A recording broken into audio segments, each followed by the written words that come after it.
Zoom and boom, everyone.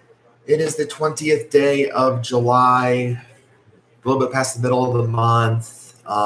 Normally, we would do ATDB on the this year or this month. Actually, it was my birthday, so had to hold up on that till another week. So, but we are here now with episode 59 of According to Dash. Spike Dash here with you. Apple Dash joining me as always. You're just now, you got the spits out of your throat. I hope so. He walks in and he looks just like, well, one, dead tired, but number two, I just woke up from a nap. I kind of figured that as you were lumbering over. But that means we do have a lot to talk about and discuss. Obviously our usuals, but a lot in the pony stories, a lot in sports stories. So a lot of things to discuss with this episode. So we will go ahead and just jump right in with our Pony Soapboxes. Of course, these are always good from Equestria Daily. These are always entertaining. Yeah. And of course, this one, the recent one, gravitated toward me for an obvious reason here, because the first headline: why Starlight should have been in the MLP movie. Yeah. That definitely jumped out at me. Also in this one, Luna's full moon forms part 2. Interesting. Again, also kind of fitting because I've been working on lunar tracks, which we'll also provide an update for.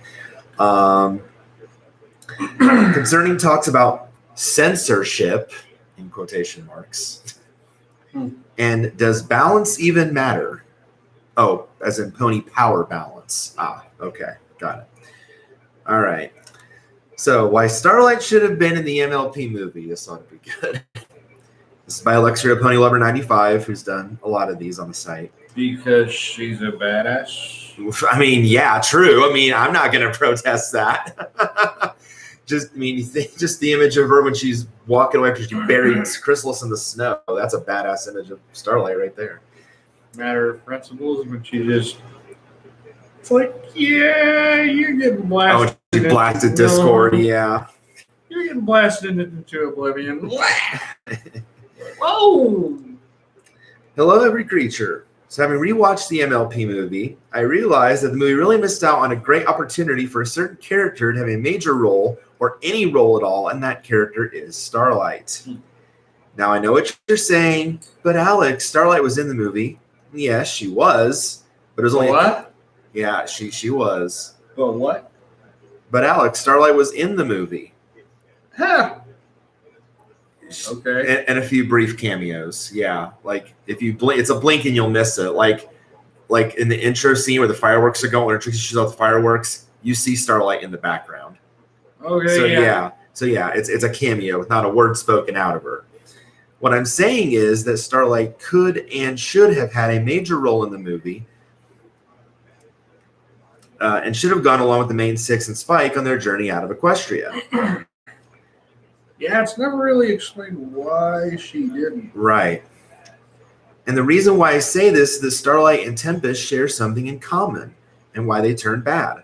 Both of them have lost their best friends, with Starlight having lost Sunburst and Tempest having lost Glitter, Drops, and Spring Rain. In fact, it's because their friends have lost touch while attending Princess Celestia's school. Okay, how do people in the fandom know the names of Tempest's friends? They were never named in the movie. Unless it's just knowledge that's out there that I haven't seen. Yeah. That I didn't know that those were the names of Tempest's friends, but okay. Maybe they watched the credits. Possible. That's probably true. And well, with Starlight and Tempest, instead of seeking help or finding new friends, someone became resentful and angry and used that to dominate others. Mm-hmm.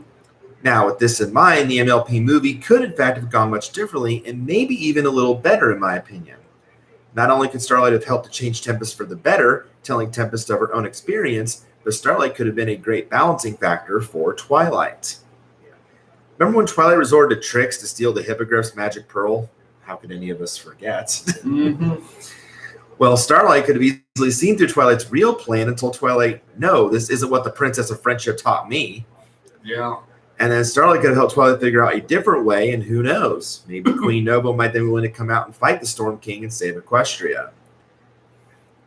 And another idea could be that instead of Twilight being captured by Tempest, it's Starlight, where then Starlight can try to reach out to Tempest and tell her she's making a mistake and can do better.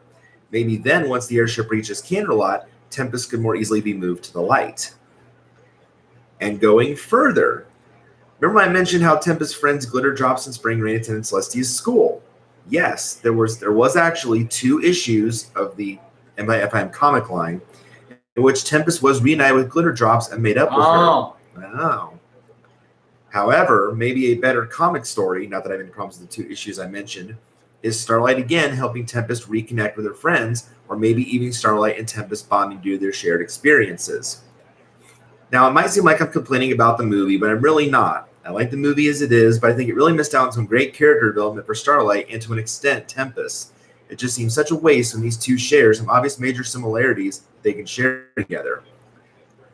But what do you think about Starlight's role in the movie?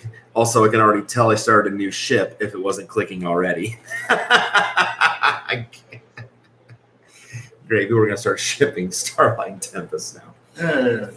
I mean, honestly, those are not bad points. No. Because there are similarities between Starlight and Tempest Shadow. And so, yeah, that might have been some missed opportunities to have them connect over that and do something with that. So, no, and Alex always provides really good good soapboxes. So, yeah, and really thoughtful and in depth. So that's really good. I mean, and again, we'll never know, if that would have been a thing, but because I agree, I think the movie's fine as it is, but certainly, there was potentially some missed opportunities for Starlight to have a role in the film. For sure.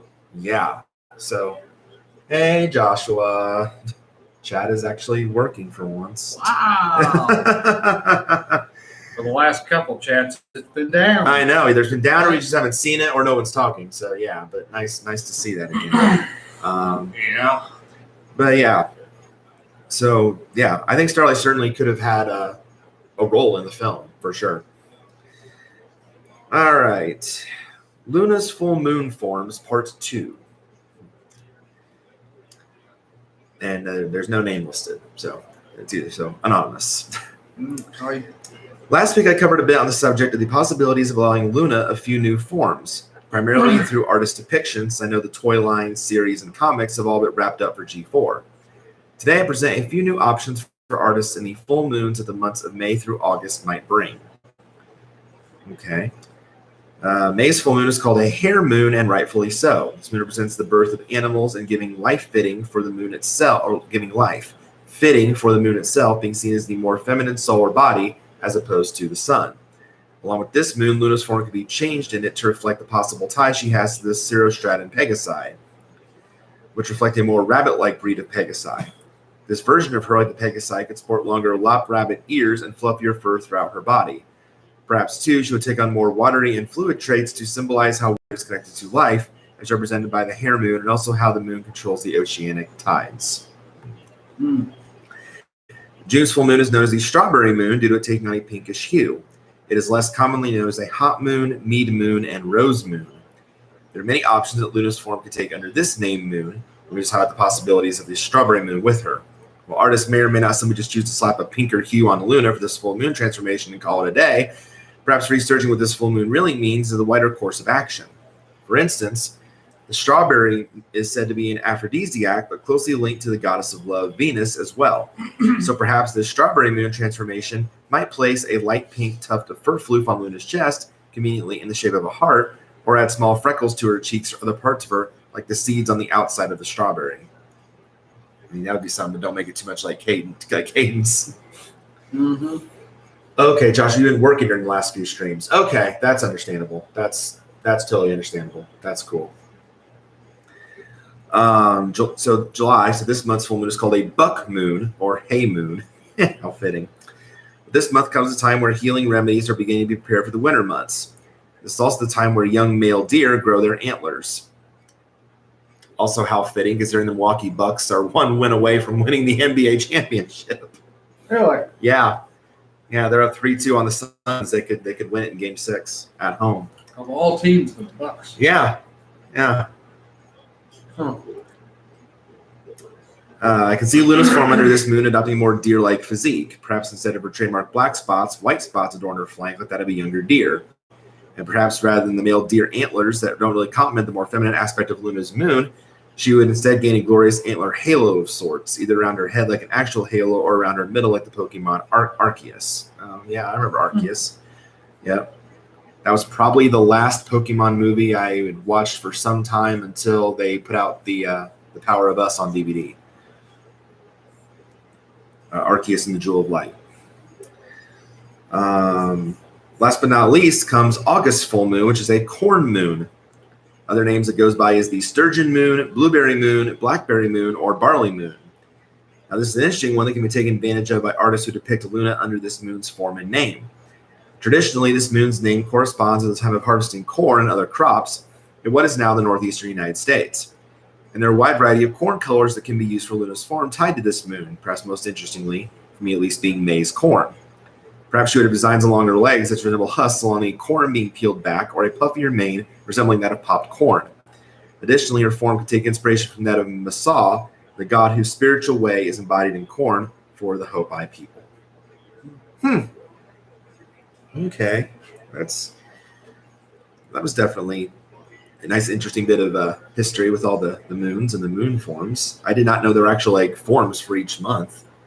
Yeah. That was definitely an interesting bit of trivia. I did not know that. I'm thinking, you think the moon is it's the moon, but I mean, I know there's different stages that we see based on where we are in relation to the Earth's position, because we could be at different, full, half, waxing, waning, crescents. Yeah, I knew that, but I didn't know there were actual things that they each month has a name for it based on. I've heard it called a corn moon. Have you for August? Yes. Okay. I have. Okay. Huh. Maybe that's what Pocahontas was singing about. You know what? I was thinking that too. Yeah, because I remember the lyric from Colors of the Wind. Cry to the blue corn moon. Yeah. So and you said corn moon. Yeah, I'm thinking Colors of the Wind. Yeah. It's like, whoa. Yeah, I really got that thought in my head. Yeah. So yeah, that could be it. So but yeah, I mean that's neat, for an artist to do, especially an artist that likes to draw Luna a lot. That could be some great ideas for each of those months. Very good. All right. Maybe submit that to a vendor hall after dark thing. I know that's more adult, but there was still some paintings and stuff in there that wasn't of a sexual nature, just different. Yeah. I think we got a message there. Colors of the Wind is one of my favorite Disney songs. Nice. Yeah, it's beautiful. It's a beautiful song. Yeah. I love it. It is a beautiful, beautiful song. I mean, and the vendors are always doing well, even in the online conventions. I mean, TrotCon just wrapped up their online version this past weekend.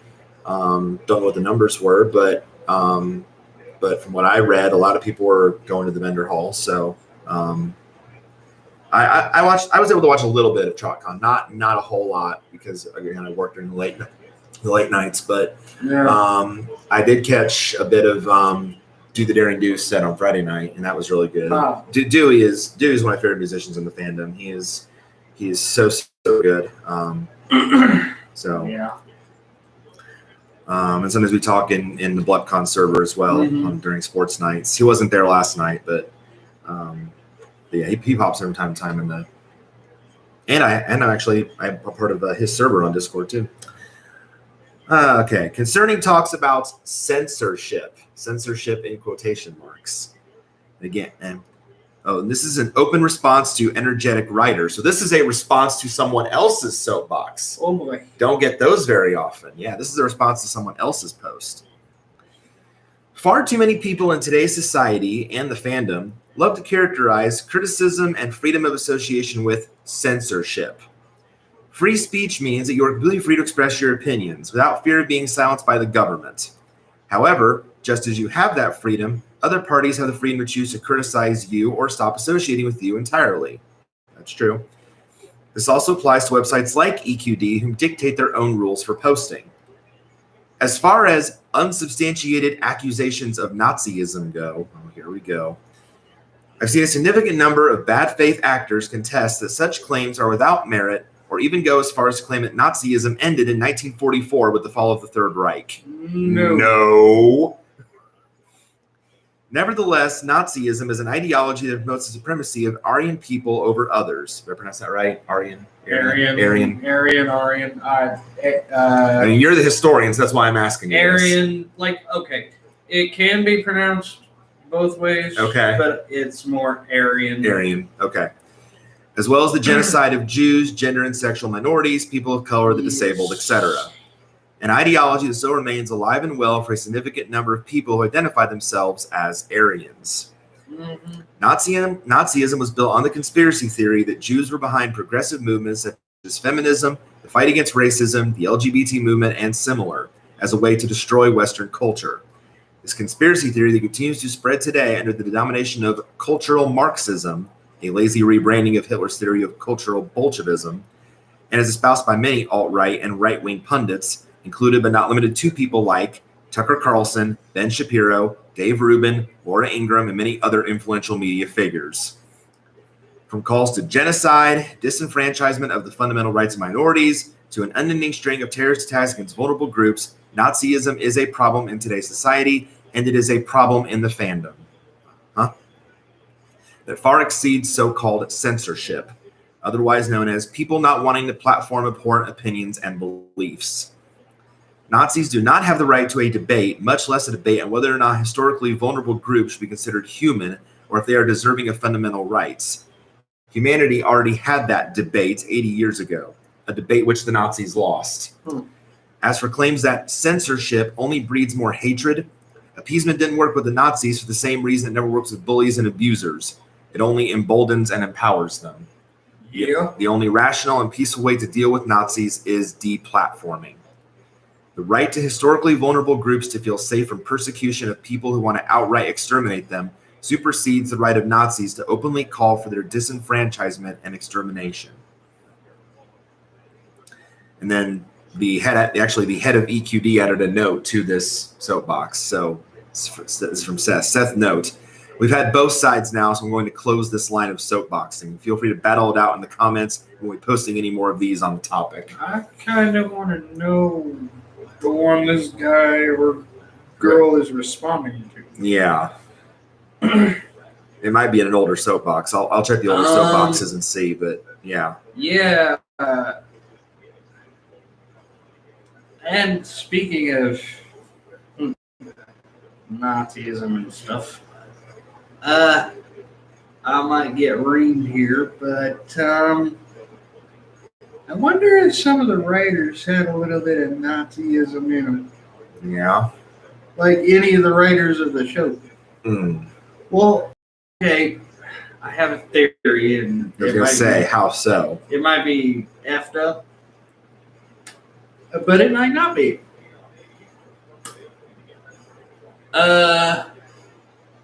Watch the cutie map again. Okay. You notice when Starlight, evil Starlight, yes, is trying to say, heads high, every pony, we all march together, we all are together. They all freaking, it's almost like they're goose stepping. Okay. Yeah, I think some people in the fandom have made that comparison. That, and if you don't subscribe to the Village's Way, what happens to you? You're basically locked. Yeah, you're basically you're excommunicated. Yeah. Excommunicated. Yeah. thrown in prison. Yeah. Until you succumb to their way. Which is why, like, and I mentioned this in the panel that we hosted at Winnie City. That's why it took me some time to fully forgive Starlight for her actions, because of the fact that, that some might be seen by some as communist. That, or Nazism. Yeah. Because it also, like, their identity was stripped. Right. Like, there is just so much that, like, rewatching it a couple times, it's like, oh my God. Yeah. Nazis. Right. Huh. Not calling the writers of the show Nazis or nothing. Don't get that twisted. I just know I study a lot of World War II. Right. Like I said, you're the historian. Yeah. Well, okay. The first censorship one that came first was in the last set on July 4th. Okay. I will double check that once I read this last one. I'll double check that. And then last one here. Does balance even matter by comment? Balance meaning pony power balance. Okay. Back in the first Equestria Girls movie, Celestia mentioned that none of Twilight's could go, or I think none of Twilight's friends could go with her because it would upset the balance and would also create havoc. As the EG series went on, the human world was making differences from the pony world. And not just the difference, but also the fact that magic isn't supposed to be in the world in the first place. What are these differences? Well, 2 Sunsets living in the same world, if the scrap part counts. 2 Twilights having different crushes. Rainbow scared of roller coasters. Applejack seasick. Discord is a plush toy. And when talking about ships, even the ones that are interpretations, Vinyltavia, Derpy Bulk, Rarajack, and Flutterdash in the human world. In the pony world, Bulktavia, Appledash, and Fluttercord. Plus, in Spring Breakdown, Sunset had to take everyone to Equestria if they didn't want to live on a stranded island.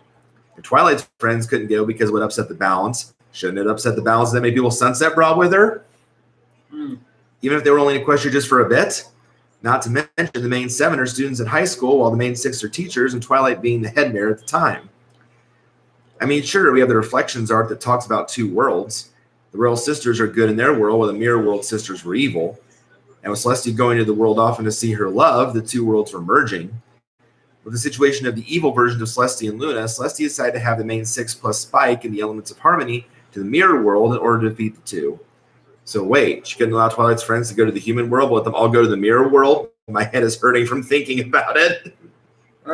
This is probably why I didn't watch EQG, because it probably would have been so confusing. Not really. However, it only got worse. The group got closer to the castle, and with the evil Celestia hurting her own sister just for Celestia to appear and have the world merged together. For balance to be restored, Mirror World Sombra had to use the Elements of Harmony to take all the evil out of the Mirror World Royal Sisters and transfer it to him. When it comes to EG, the Reflections arc is in the comics. Okay, I wondered where that came from, so thank you, Joshua, for pointing that out. Okay. When it comes to EG, You're on it today, Joshua. You're on it. The only time we see 2 worlds merging was when Midnight Sparkle was opening up portals all over CHS that goes throughout Equestria just so she can know more about magic.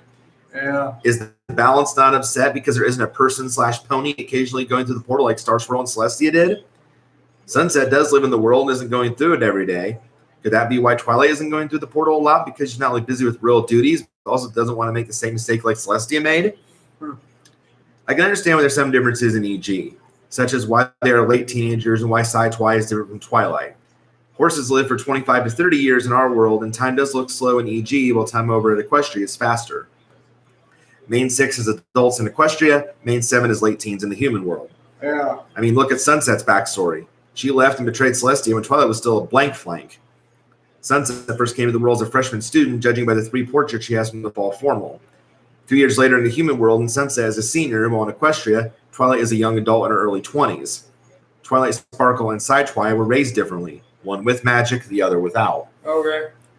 How much can balance still hold up, as I'd already explained earlier from the 2nd and 3rd paragraph? What's causing it that isn't making the world to merge or break? Does balance even matter between the human world and Equestria? Fair point. Huh. Sorry, my soapbox sounds to be all over the place. It was getting difficult to write this, so I went on and rethinking about this topic. I mean, those are fair points, though. those are fair points, And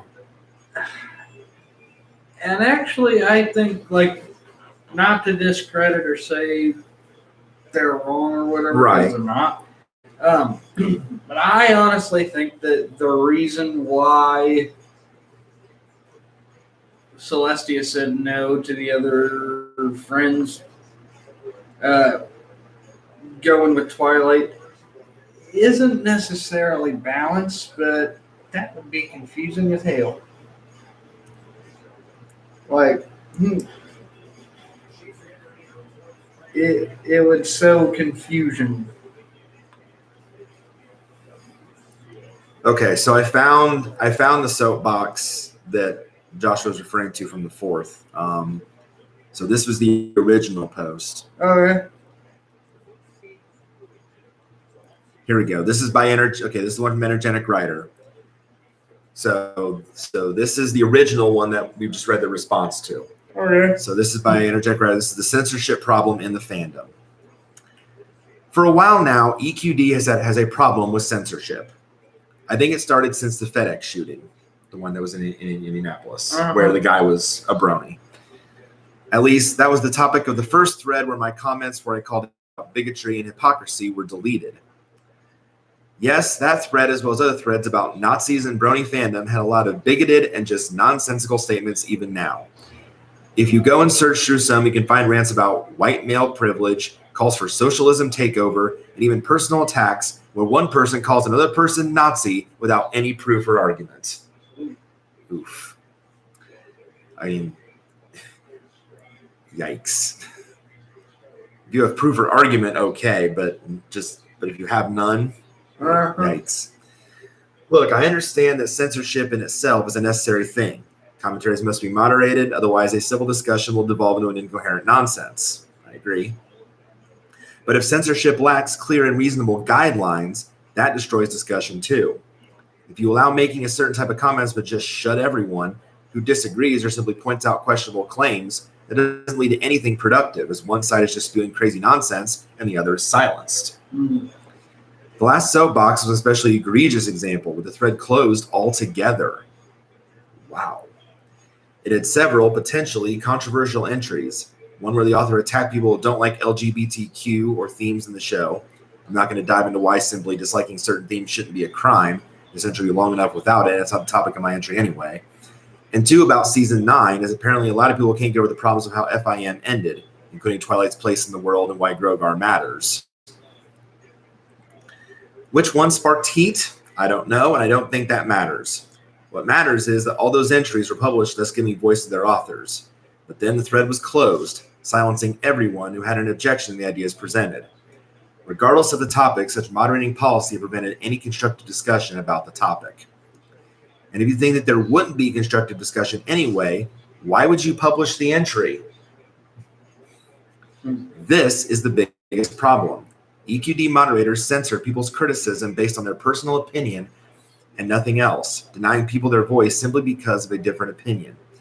Is it a worthy practice for a community that prides itself on love and acceptance?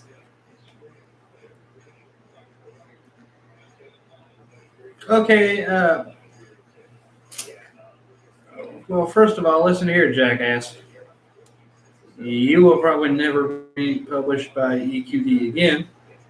Number 1. Which is why probably Seth is closing both sides of the discussion. Number 2, when a post provokes people to comment and call them Nazis, call them names and stuff, yeah, close the thread. Well, yeah, Fine. That's not constructive. That's not helping either side. That's not helping anybody. And he or she is bitching about, oh, you're silencing people. Well, hell yes, they're silencing people because it's getting out of hand. Because if you call someone the N-word, I'm not going to use it. Like if you call someone the N-word or a Nazi or any other slur, y'all just being stupid. That's okay. And that going to just flame the fire. That's not just saying on both sides. That's not just you're saying going to have the people that obviously don't condone that and say no, you're wrong, and then you're going to have the others that say no, they might be right. You're going to inflame both sides anyway, and that just makes it a big old mess. And that's not just saying, hey, I happen to have an opinion, a different opinion, and here's why. That's straight out calling names and being racist and prejudiced, and that's bullcrap. Constructive discussion can be had on anything. Yeah. But all it takes is one to just completely change the direction of the whole thread and the whole discussion. And so that's where you have to be careful. So I'm not. I'm not. Yeah, and the person even says censorship in itself is a necessary thing. It has to be moderated. Yes, I agree with that. Yeah, but it can't lack guidelines. I agree with that. But it's not like they're shutting down the whole discussion. No, they're making sure that it doesn't get out of hand. Mm-hmm. You know what I mean? That's the problem, because again, all it takes is one comment to create a firestorm, and then you just have a mess. Mm-hmm. You can, like I said, as long as people are having constructive discussion, that's fine. Yeah. But once you have stuff like that going on, I don't blame Seth. The second you start firing cannons back and forth. I don't blame Seth for closing that. I don't either. Yeah, and closing the discussion on that in Soapboxes. That's why I started my comment was, hey, listen here, jackass. Yeah. You're bitching. Yeah. You're bitching and moaning. Yeah, well, yes. Yeah, you don't want it to devolve into a big old mess. If you're not gonna, if the majority of the people are not going to have constructive discussion, you got to shut it down. Yeah, you got to. There's no reason to keep it open if nothing is being exactly.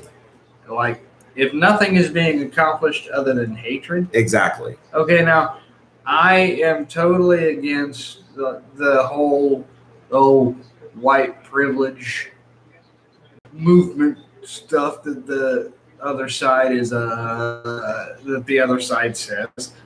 I've said that in the past.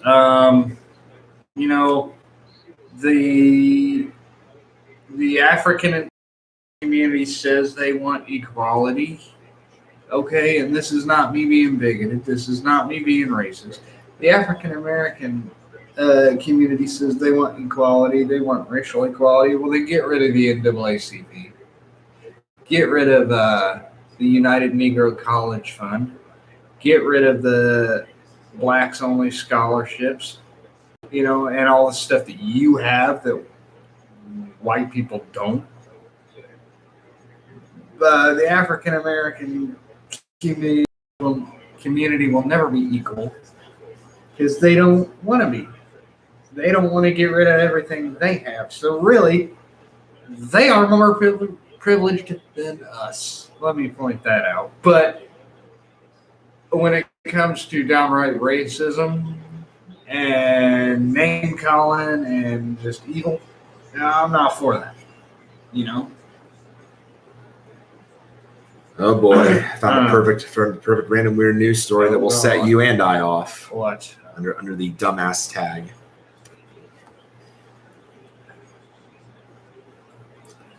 Texas minister had sex with minor in church and motel and supplied meth. Wow. Okay. According to the affidavits.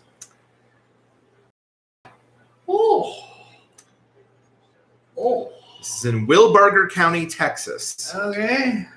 The affidavit charging a Vernon pastor with sexual assault of a 15-year-old girl alleges he groomed her for sex by counseling her at church, getting her a job, and providing her with meth, both at the church and a motel. Brian Keith Pounds, what a last name, wow. 45, remains jailed in Wichita County on a $200,000 bond.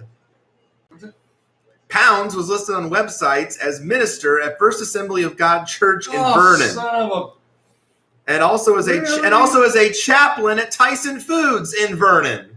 And I go to a First Assembly of God church. We're not associated with that, of course.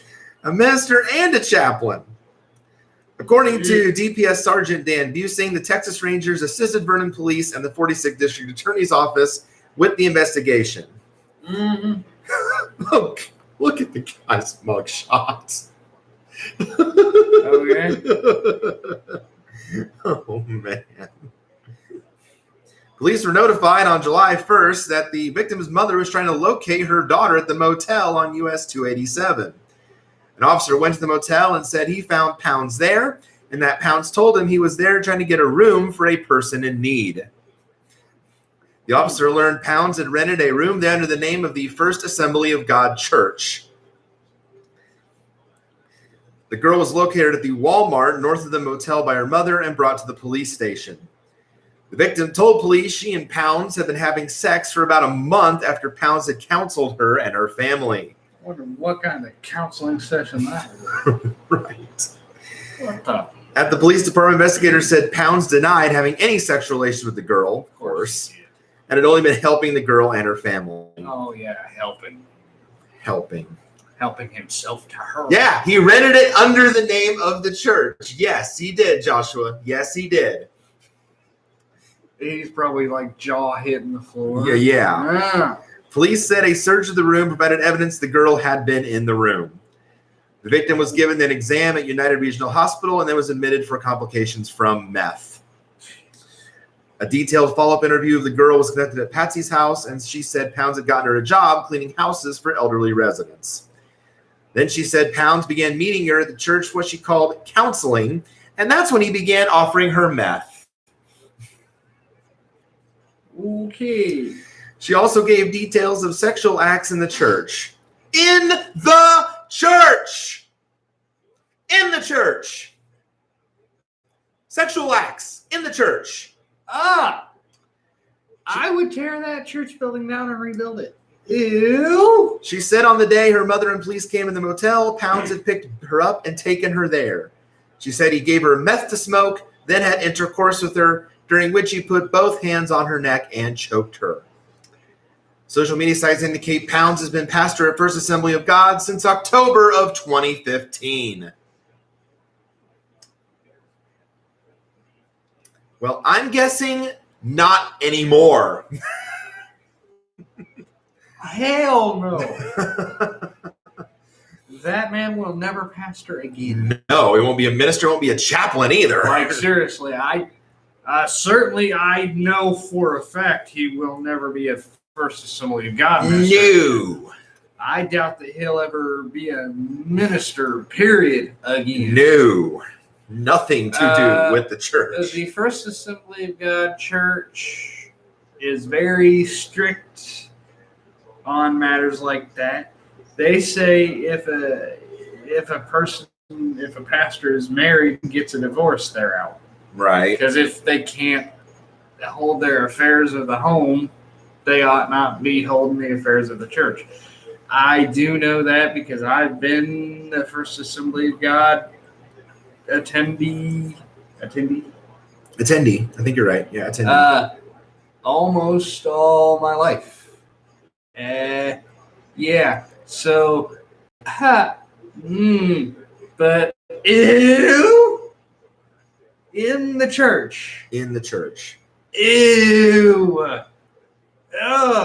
Ew. This is why people have bad opinions on Christians. Yeah, it can certainly be. Doesn't. It doesn't help. Certainly doesn't. It's not a good look. Yeah, it's shine a good light on them. Yeah, it's not a good look. Well, no. Yeah, but no. You know what? I implore everybody to stop and think. Though that's not all Christian. No, it's not. It's not all. Yeah, it is definitely not all. And just because you're Christian doesn't mean you're not. It doesn't mean you're not human. Right. Humans are Christians too. Christians are humans. Right. Like even the most perfect person that you think of can fall. Why do you think Flawless are my favorite MLP songs? Because it defines us. Yeah. We're not flawless. We're a work in progress. Always. Yeah. Yeah. So now I found one more because it happened here in our home state. So this one jumped out to me. It happened here in our home state of Indiana. This is out of Portland, Jay County, I think. Okay. A man in eastern Indiana whose infant son died of meth poisoning, another meth story, was sentenced to more than 40 years in prison on Monday for his role in the death of a child. 4 years? 4 years. I'd have given him 40. Right. A Jay County judge sentenced Ryan A. Markle of Portland to 52 months in prison, followed by 18 months of probation due to Haydanel's death the last 3 months. Markle, 40, pleaded guilty to possession of stimulants based on a plea bargain with a prosecutor. In March of 2020, police were called to an apartment in Portland following reports the baby was not breathing. According to court records, an autopsy revealed that the baby died as a result of acute meth poisoning after Haydanel was sentenced to death in the hospital. In May, the child's mother, Jennifer F. Young, 35, was found guilty of neglecting her dependents, died, and sentenced to 20 years in prison. Ryan Markle was convicted of handling stimulants in 2013. In the same year, Young was also convicted of handling stimulants and had 2 cases of negligence in his dependents. So yeah, that family clearly had a lot of issues with drug use. Yeah. So only got 4 years in prison for all that. Whatever. Yeah. And yet my brother, who got drunk and lost his head, lost his mind, didn't even kill the girl, got 7. Right.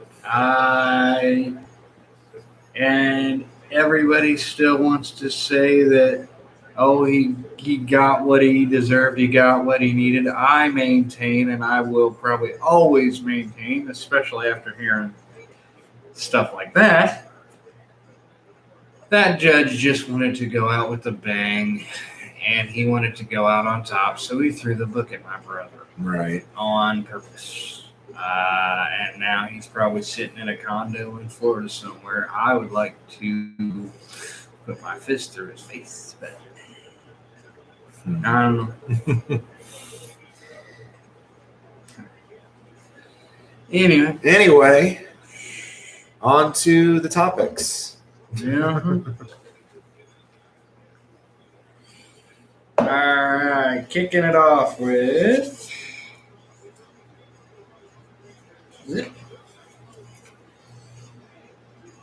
Yeehaw, a new favorite cartoon. Oh, okay, yeah.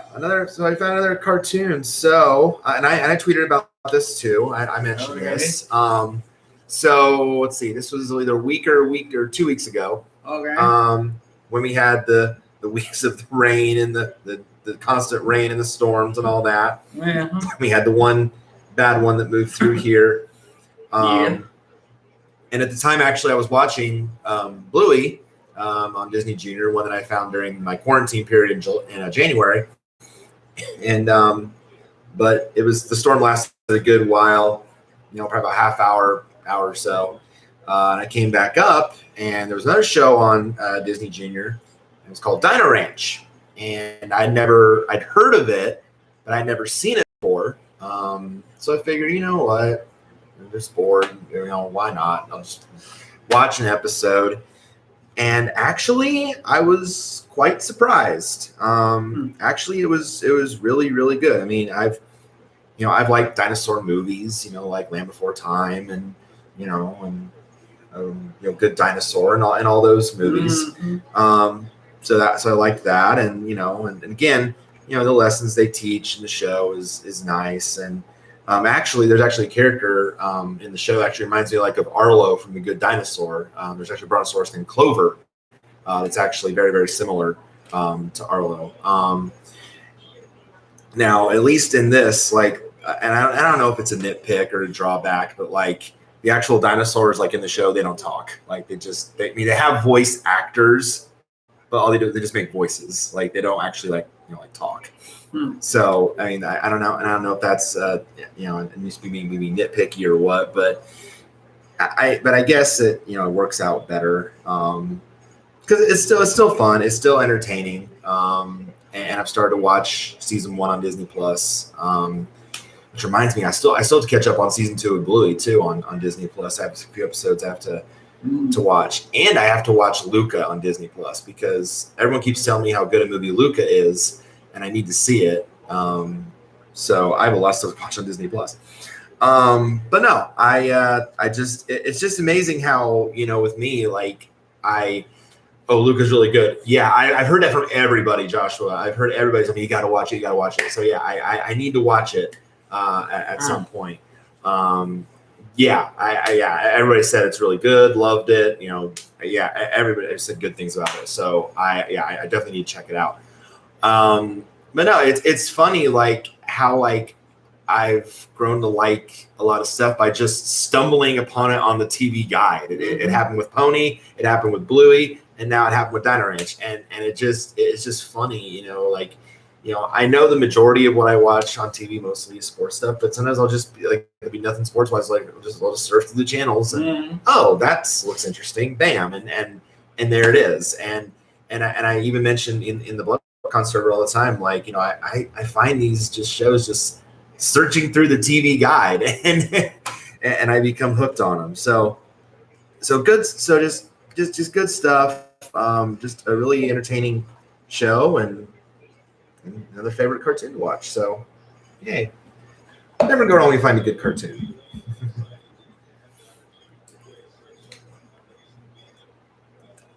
You can open it. They're not taped, I swear. Just be tough paper. Wow.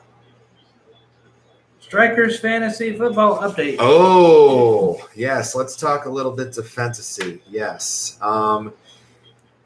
Because of course I knew it was just the draft. Well, yes, and we had a really good draft. As I pointed out on the stream that night. But as always, it seems there are some Dumases in our league that always tend to put really good players on waivers. And some opportunities that present themselves to really improve the team a bit. And mostly with the depth guys, I made a few moves. I got Curtis Samuel from Washington as our number 4 receiver now. Someone put him on waivers. I couldn't believe it because he's really a dynamic playmaker. He was in Carolina. He can not only catch the ball, but he can also they shift him out of the backfield sometimes and use him as a runner. And now that he's back with Rivera in Washington, because he was with Rivera in Carolina, so again, reunion there. So Rivera knows how to utilize his skill set, right? And Fitzpatrick as his quarterback, the opportunity really presents itself. So I was stunned that he was put on waivers. So snatched him up, and then I noticed that just looking over the roster, we had way too many Eagles on our roster. We had 4 Philadelphia Eagles on our roster. And I'm thinking that's way too many. You know what I mean? Especially during that week 14 bye week when the season's close to ending, we'd have almost a quarter of a roster not available. So with Hurts and Goddard, that makes a nice quarterback tight end stack. You know what I mean? But I don't feel we really need Rager, or Gainwell, the other running back, because there's no guarantee they'll either have a role anyway. Because Gainwell is only there if Sanders gets hurt, and Rager, there's so many mouths to feed in the receiving core. Again, who's to say he's going to break out? So I noticed that a lot of the other owners in the league were stacking up on running backs. Yeah. And so I shored up our running back group a bit because I think a wide receiver we're really good with between Hill, Ayuk, Anderson, and now Samuel. I think we've got 4 really good receivers. Yeah. So I shored up our running back depth, and I got 2 guys that I think I've seen on all these sleeper lists as potential breakouts. A.J. Dillon in Green Bay was available. Second-year guy at Boston College. He's kind of like Derrick Henry. He runs like Derrick Henry in a way. Okay. He's very much a bruising running back. Yeah. And now that Williams is gone, and because he was the number 2 in Green Bay and got a lot of passing down work, but Dylan is going to be like the goal line guy. So because they use Aaron Jones, for both running and passing plays. Because remember when we had Aaron Jones with the Alligators in our title year that led us to the title. They know they utilize Jones. Well, they're expecting big things from Dylan in his second year, and I even read an article today. They are going to utilize Jones a lot more Dylan this year than they did last year. Okay. So the potential for a breakout is there. And you know me, I love guys with upside. Good. So Dylan. But I also got Jamal Williams from Detroit. Oh. I was surprised to see them both available because Williams is now going to be the number 2 in Detroit behind DeAndre Swift. But offensive coordinator Anthony Lynn has said, oh, no, I see Jamal Williams as the A back to Swift being the B. I see him as an A back because I like his skill set more than Swift. Okay. So, again, potential upside, potential breakout. Yeah. And Anthony Lynn loves throwing to his running backs. That fits Williams' skill set. Yeah. So I figure get rid of the Eagles that we don't need and grab Dylan and Williams both. Yeah. I thought that was really good to help shore up our running back depth. Because all the articles I'm reading this year are saying you got to stack up on running back, you got to load up on running back. So I figure if we have a good enough wide receiver core, which I think we do, then load up on those backs. Mm-hmm. Especially considering you think normally, like in a season, the running backs get hurt a lot more than the receivers do. I don't know if you've noticed that. At least I have over time. The backs tend to get so. Let's say, and Aaron Jones and DeAndre Swift have missed time with injuries in just last year. So if they go down again, Dylan becomes an immediate lottery ticket and starter. Williams becomes an immediate lottery ticket and starter. The potential is there if something were to happen to the starter for them to break out too. So again, It's about upside, it's about opportunity, it's about potential, and right now they're depth pieces, but they could be something more as the season goes on. Mm-hmm. So I think with that for now, that will probably be the last moves I make until training camp starts. Like I'm pretty sure I feel really good now, unless someone else does something really dumb and stupid in our league, which can happen. But for now, I feel really good about, and we are still number 4 in the power rankings on Fantasy Pros. Is that good? Yeah, according to their power rankings, we're the 4th best team in the league. Okay. Which means we would be a playoff team because remember, 6 make it. So yeah, so as long as we stay in that top 6, I feel really good about the season. And training camps start next week, next Monday already. Good grief. Getting close. You just now caught yourself singing Flawless. That's nice, Joshua. That's cool. That's awesome. I can say the name of the song and it pops into your head. That's awesome. So yeah, I feel good about the team. I really do. Mm-hmm. I feel really good about where we're at. So you always got to be vigilant. You always got to be aware of ways to make the team better. Okay. All right. Next. College World Series is Bupkis, NC State axed due to COVID. Oh gosh, this was a big time controversy. Yeah.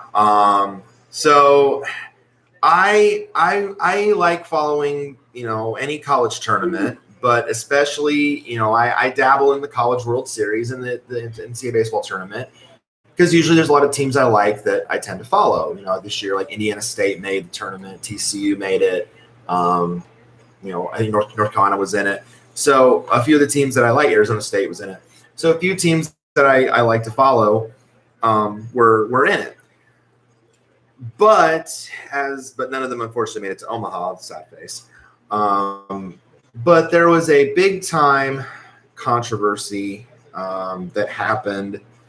Now, Mississippi State went on to win the title, and good for them. But the problem is we'll never really know if, for sure, if they were the best team to win the title, because there was this story about NC State and they were removed from the tournament like right before right before like a deciding game. Like they were like, it was right before they were to play Vanderbilt again. Yeah, so here we go. Here's all right. Oh, you dropped one. Okay. Yeah. All right. Okay. So yeah, this was an elimination game between NC State and Vanderbilt. Now, I think Mississippi State had already made it to the final by this point, out of their bracket. Yeah, they had beaten Texas and they had advanced to the final. Well, now there was supposed to be an elimination game between NC State and Vanderbilt after I think Vanderbilt won the first game because NC State was undefeated at the time. But then the NCAA stepped in and declared that second game a no contest because of COVID cases on NC State, and they pushed Vanderbilt through to the final. Oh. And everybody, like I was reading so many Twitter comments, and everybody was going after the NCAA. So here's a story on ESPN about it. Vanderbilt's baseball team was slumbering at the downtown Doubletree Hotel when Coach Tim Corbin awoke at 1:30 Saturday morning and noticed he had a text message. It was from Vanderbilt's athletic director, Candace Story-Lee, who was informing him of one of the most bizarre moments in College World Series history. The NCAA just Saturday's game against NC State was supposed to be played in 12 hours. 12 hours before the game, mind you, this happens. A no contest because of COVID protocols. Vanderbilt was going to the finals, and NC State was going home. Corbin rolled over and woke up his wife, Maggie. They couldn't go back to sleep. Let's see. He didn't want to make it to the finals this way. He wanted to settle it in the dirt. Well, Mississippi State celebrated its walk-off win over Texas on Saturday to advance to the final. That's what I thought happened. Vanderbilt players spent the day together, waiting in a quiet, uncomfortable spot. But it wasn't the first time a team had been sent home during NCAA championship because of COVID protocols. Well, it happened. Yeah, I remember happening to VCU in the NCAA tournament in the first round. It has also happened 7 times before, but none of the other X's has been so dramatic or deliberated over on social media. NC State baseball manager Elliott Event says his job is to teach his players baseball and not indoctrinate them with his values and opinions.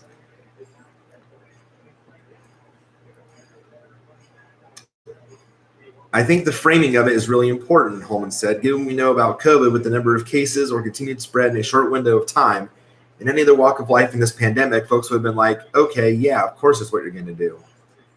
Holman said the NCAA has held 284 postseason events and 65 championships, involving more than 2,700 teams since February, with more than 130,000 tests administered. Only 0.04% of those tests have come back positive. To do the math, 0.04% of 130,000 is 5,200. Holman said he wasn't sure if NC State was the furthest a team had ever gotten in a tournament where the season abruptly ended because of positive tests, or what the NCAA calls being not cleared after testing. According to College World Series protocol, each player who's unvaccinated must undergo testing every other day, and on Tuesday, the day after the unseeded Wolfpack upset 4-seed Vanderbilt 1-0, Holman said it was NC State's turn to be tested, and one player tested positive. The night before, in the team's post-game news conference, NC State coach Elliott Event said his team welcomed the rest that came with advancing in the winner's bracket. Event said a few players and an assistant coach had been battling what he called a bug. The next day, a player tested positive. One player. The NCAA Championship's medical team started contact tracing and identified a teammate as a close contact, quarantined him, and started daily PCR testing on him. For 3 days, he was clear, and the player and the NCAA were hopeful he'd eventually be able to take the field. Then came Friday, a 1 o'clock rematch with Vanderbilt.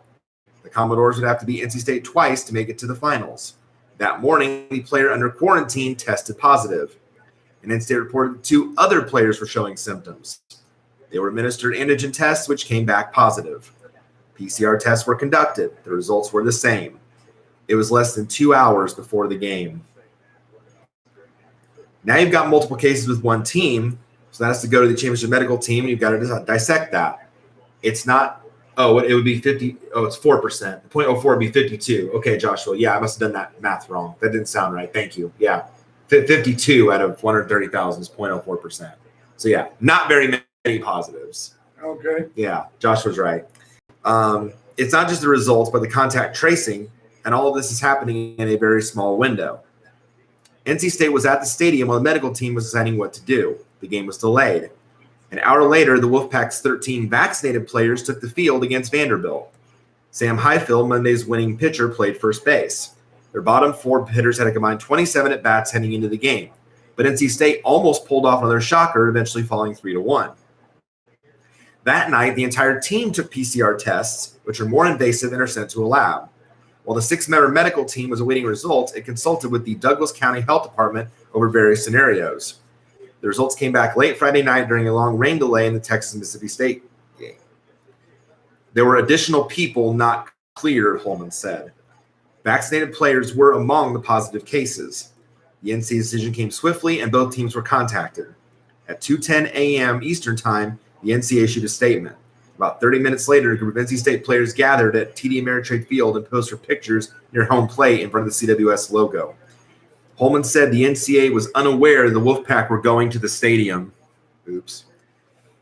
After the NCAA would have approved the late-night visit, Holman said, the likely answer would have been no because of quarantine issues. NC State declined to comment for the story on Sunday, of course. Corbin said he sympathized with NC State's players and fans. He said he couldn't grasp the level of hurt they're feeling now.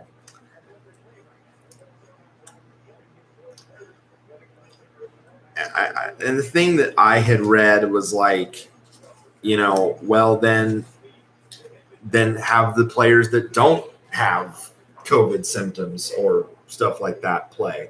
The thing of it is, though, like, I don't know if there's like a limit on how many players you have to have active in order to play. 9. Well, yeah, at least. And it's like if you can't field a full team, then I can understand the NCAA's decision. But even so, there are people that were seeing on Twitter like just full of vitriol, like, that what a way to take it away from them. You'll never know who the real best champion is. It's like you weren't able to field a full team, like a full team then. That's the only reason I see why the NCAA would make that decision, is that NC State was not able And they to said field. NC State was undefeated? Yeah. Well, they had lost their first game to Vanderbilt 3-1 when they had 13 players active. And then they were about to play a elimination game, and the winner would have advanced to play Mississippi State. But then 12 hours before the game, the NCAA said, no contest, Vanderbilt's moving on. And NC State's season is over. Okay, I'm sorry, but for some reason, I sense some murkiness there. I think a lot of people feel that way. Yeah, that you do. I mean, the only reason I would see why the NCAA made that decision so abruptly that they did is because they felt that NC State would not have enough players to play that game against Vanderbilt fairly, so that Vanderbilt does not have a competitive advantage. Either that, or they knew NC State was going to take it, and they set them up. Yeah, so once that came out, I kind of stopped watching. Like I was dabbling in it, like, because again, I had no dog in the fight. But I was at least watching it to see what would happen. But once that came out, I was like, oh, that just leaves a sour taste in my mouth. Yeah, like, it really does. So, but Mississippi State did win. They beat Vanderbilt. So, hey, maybe they are legit. Maybe there's no asterisk. Maybe I don't know. You can view it the way you want to view it. You know what I mean? And it's. They are listed as the champs, then they are, but I'm sure people have different, a lot of people on Twitter said asterisk, but and we'll view it that way because of what happened to NC State. But at the end of the day, it is what it is. Yeah, that's the thing. Okay. So, all right, next. Fun times in Kokomo with Spikey's birthday recap. Oh, let's talk about my birthday. Yeah. Let's talk about my birthday last week. My birthday was last Tuesday. And the nice thing about it was the fact that, I really don't get my birthday off very often. It usually falls on a day when I work, and so I have to plan like a day like before or shortly after, or what have you, to have celebrate my actual birthday. So it was nice this year that it actually fell on a day. Oh, thank you, Joshua. Yeah, you're a week late, but I know you haven't been to the streams, but yeah, thank you. So it was nice to have it on a day off from work that I was actually able to celebrate it on the actual day. Thank you, Joshua. So we planned it out, and actually I planned it out probably about a few weeks in advance that the Kokomo Jackrabbits, the local collegiate baseball team, actually had a game that night on my birthday. And I had not seen them in a very long time, especially considering they didn't play last season because of the pandemic.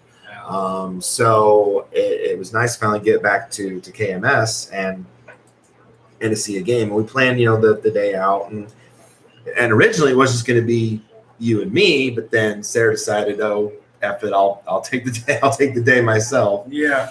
And come with. So that's fun. It's always fun when all three of us can get together and do something like that. So we went to eat first for the game, went to Mancino's. That's so good. Oh gosh. Yeah. Mancino's is great. That place will fill you up every single time. If you know what to get, and that place will fill you up. And they have, and I always forget this, that the breadsticks are the size of a Volvo. They are huge. You see, you go to most pizza places, it's like this, it's dinky little things like this. No, Mancino's is like this. It's like, seriously. Yeah, it is. They are massively so big they make me spit. Not that long. Yeah. And they're thick. If you were to put your finger on the edges, about what, yay long? Oh yeah. And about this wide. Yeah, they are just massively huge. But they're good though. But they are very filling. But they're huge. I wish their sauce would be a little better though. Like the sauce is not ideal, but it doesn't have much flavor to it. But still, they're good. And then of course the pizzas are amazing. You had the pasta, right? Yes. Yeah. You had the pasta. I had the baked spaghetti. That's right. And I think you usually always have that when you go there, and it's always good for you. So, and they have a variety of stuff. It's not just pizza pasta; they have other stuff too, and it's really good. So, anytime you're in Kokomo, check them out because they're so good. Yeah. And then we got to the game, and for a Tuesday, it was a decent turnout. It wasn't like full or anything by any means, but still for a Tuesday, it was a decent turnout, and the crowd was excited, and then the game started up. It was kind of a pitcher's duel early on. It was like low scoring. It was like 1-1 after 3. And then Kalamazoo broke out, and because Kokomo switched pitchers, and then the fourth inning, and Parker Bart came up who's from our local, I think the local product. He's from Dayton. He's from Carmel, Indiana, and he gives up 5 runs in the fourth inning, and it's 6-1. And I'm thinking, oh boy, here we go again, because they had just lost to Kalamazoo 9-2 the previous night, the night before. And I'm thinking, oh boy, here we go again. Kalamazoo playing better than the record, because the Jackrabbits are crushing it this year. They're first in the division, first in the second half of the season. They're killing it right now. Probably one of the best teams ever had in their franchise history, Prospect and Northwoods League. And so it's getting really dicey. And because I know normally the Jackrabbits are not a comeback team, mind you, they normally aren't. But then in the bottom of the 5th, Martin Vincelli-Samard, who is just absolutely crushing it this season.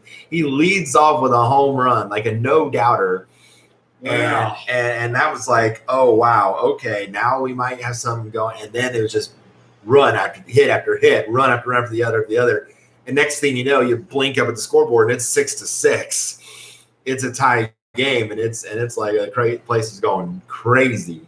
And then the pitcher they brought in after Parker, Adam Christopher, shut Kalamazoo down. Like the rest of the night, just nothing. Now, I don't even know if they got they might have had like one hit off him, if that. But yeah, there were one or two hits, but no runs. Yeah, and then the Jackrabbits took the lead in the bottom of the seventh, and then the closer came in to close it out, and it got a little bit dicey late. There was one moment where the umpire called time before the pitch, and we're all like, "Whoa, what are you calling time for?" Everyone was all up in arms, but then the next pitch got him out, and that ended it. And so the Jackrabbits held on to win 7-6. It was such a great ending to a great night. You and Sarah got me those White Sox DVDs from the 2005 season, which was awesome. Yeah. Because again, that was the year I became a White Sox fan, so it was a perfect year to become a fan, winning the World Series that year. Did you watch those yet? I've not seen them yet, no, but I will. Okay. Yeah, I will. So yeah, it's and speaking of, I texted Sarah last night. I did recently buy your present. Okay. So so Sarah said she will keep an eye out. Hmm. And I will say this, if it does not get here by the 16th of August, there's two reasons. Either one, it's late, or two, FedEx screwed up again. Because I could not find anybody that did not go through FedEx to get the item in question. So I had no choice. Well, if it says it's delivered, be checking the neighbors. Oh, absolutely. Yeah, because that's what's happened with FedEx. The other times they've screwed up. Mm-hmm. Yeah, so I call them the FedEx fuckers. I do, because they've screwed up at least 5 times in trying to deliver something of mine, and my neighbors come over and go, "I have mail for you." Like, I mean, they're Hispanic, but And all of a sudden, I'm sitting out there on the porch smoking, and here comes a train of kids with stuff for me. Parents. Yeah. With like 5 or 6 different packages. I kid you not. Yeah. There was one. They had like 5 different packages, and I'm like, damn. Yeah, this is FedEx not wanting to update their information. Yeah. To know where I live. I mean, again, I've mentioned this. For gosh sakes, my numbers, you can see them from the street. Okay? It's called updating your information. It's called double checking your GPS. Yeah. I didn't think it was that hard. No. But apparently for FedEx, it's really fucking hard. Now, is this addressed to you, or is this addressed to It's me? addressed to me. Yeah. So, well, it's the same house, so it's not like. Yeah. So, but yeah. But no, it was a really fun day, and then, of course, as I do every year, I got to get a picture with Jax, and Jax is right there at the gate, ready to high five everybody, greet everybody. So there's Jax and I. Is that my back screen there? So great, and the surprise to me was that then Sarah goes, "Oh yeah, it's his birthday," and next thing I know, boom, Jax is glumping me from behind. He's right in my face. I'm like, "Whoa, okay, awesome," and his nose actually boot me in the shoulder. Yeah. Yes, I'm like, "Oh, okay, thanks, Jax. I appreciate you." Yeah. But it's like, when I hadn't had that experience in like a year and a half, with the pandemic, I hadn't had I hadn't had a chance to really interact with a mascot in a year and a half. So to have that again, it was a feeling I missed. And I said as much on Twitter. I told my friend out in California, Jessica, that. And so I missed that. And actually, she just posted a picture she had a couple nights ago. She went to the Sacramento River Cats game, and there were like 7 mascots there, and she got pictures with all of them. So okay. Yeah, so yeah, I missed that, but it was a great night. It's always fun. The Jackrabbits are a class organization. KMS always puts on a good show, and it's a great venue to check a game out. So yeah, if you're in Kokomo, check it out because they're great. Joshua said, "I love pasta, so I'll check it out." Yeah, if you're ever in Kokomo, Joshua, by all means, yeah. If you ever come out this way, check it out. I think he's from California. Yeah, he is. But if he's ever Is ever in our neighborhood? Yeah. Or I don't know how far Mancino's goes out the country. I don't know. I don't know how far if it's a chain or. That makes me curious now. Like, is there a Mancino's in California? It makes me wonder how far the chain goes.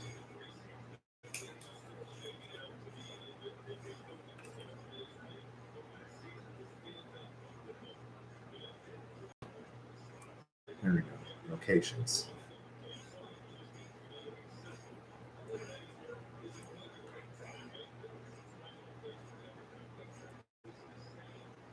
Illinois, Indiana, Kentucky, Michigan. I think it's just a Midwestern thing. Yeah. Ohio, Wisconsin. Yeah, it's a Midwest thing. So Joshua, if you're ever in the Midwest, if you ever make the trip to the Midwest, I'm sure you will find one. It looks like Michigan has the most. Michigan has a ton of Mancinos, like a ton.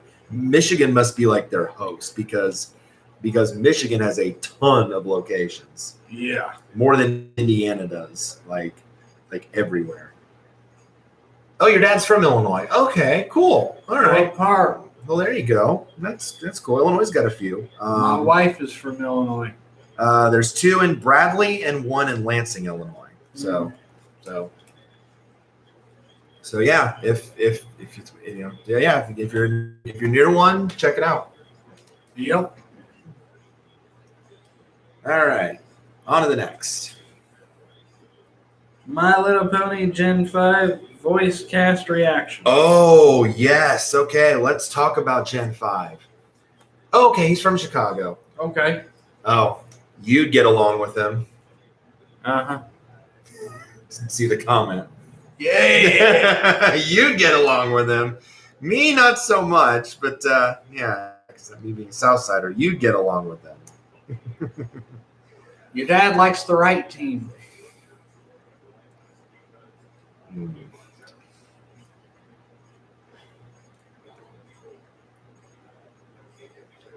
Yeah, which team right now is first place in their division? Oh, that's right, not yours. One that lost 11 in a row after throwing a no-hitter. After throwing a combined no-hitter, you guys proceed to lose 11 straight. I know. Or was it 12 straight? I don't know. I think it was 12 straight, actually. Yeah. I heard about that. Yeah. But yeah. Oh, you're looking forward to Vanessa Hudgens. Yeah, Vanessa Hudgens plays the main role. She's Sunny Star Scout. Yeah. I have a picture on my phone of all when they announced the voice cast. And see, recently I sorted my images because I renamed every single image in my thing, so now it's easy to find. I either put it in my camera or I put it on Twitter. There it is, Gen 5 cast right there. All right. So have you seen? Yes. Okay. So you know about the cast. I know about Vanessa Hudgens. Yeah, but she's the only one I. Yeah. I didn't really recognize like a lot of. I mean, I recognize a few. I don't know a whole lot of them. Yeah. Like I know, like I had heard of Vanessa Hudgens. I didn't know she was in High School Musical, but I had heard of her. But yeah, she's Sunny Star Scout. You didn't know she was in High School Musical? No, I did. Oh. That was the only place I knew her from. I think that's the only place I knew her from. Yeah. I don't know Kimiko Glenn, who's Izzy Moonbow. I don't know her. Now, of course, James Marsden I know, because he's Donut Lord in the Sonic movie. He does all the sheriff roles. So to me, it's no surprise that he's Hitch Trailblazer because he does all the sheriff roles. So he's the sheriff. He's the Sheriff Pony. That's a perfect role for him. So really, that did not shock me. That he got that role. Sophia Carson is Pip, is Princess Pip Petals. Again, I really don't know her work too much. Oh, but Joshua, you like Sophia and Liza Koshy? Yeah, Liza Koshy is Zip, and I, again, I don't really know her work, but I like the voice. I think that's a good role for her. I think Zip Storm is already my favorite of those. So we got, and the nice thing, like in the teaser, I think we got a few voices, not all of them, but I do like Izzy's voice because Izzy's the kind of the upbeat personality. I think Kimiko works for that. I liked her voice. And I liked Liza's Zip. And Ken Jeong, Ken Jeong is in it as Sprout. Yeah, that's cool. So yeah, I didn't realize that until they revealed the whole cast. Because at first I only saw like the first when they showed on the teaser trailer, they showed the main 5, and then they posted the image with the other members. So Ken Jeong is Sprout, Elizabeth Perkins is Phyllis, Jane Krakowski is Queen Haven, Phil Lamar. I know Phil Lamar. Phil Lamar's been in a ton of roles. He's Alpha Biddle. And then Michael McKean, I think, is well known too, and he's Argyle. And apparently he's Sonny's father, from what I've seen in pictures. Yeah, so yeah, I've ever since it was announced, ever since we kind of got the information, I've been excited for it. I got Netflix back just for it. Mm-hmm. So I'm really looking forward to this. Again, and I've said this before, but the only question I have is like distribution wise, will they go beyond just Netflix only? I think that's a question everybody has. Yeah. But because not everybody can afford Netflix. So I'm hoping that they do go beyond just Netflix. But at least on September 24th, the movie will kick it off on Netflix, and then we'll see. The other big question that I've read, and I think a couple of YouTube videos have pointed this out too, is will all those voice actors be back in the series?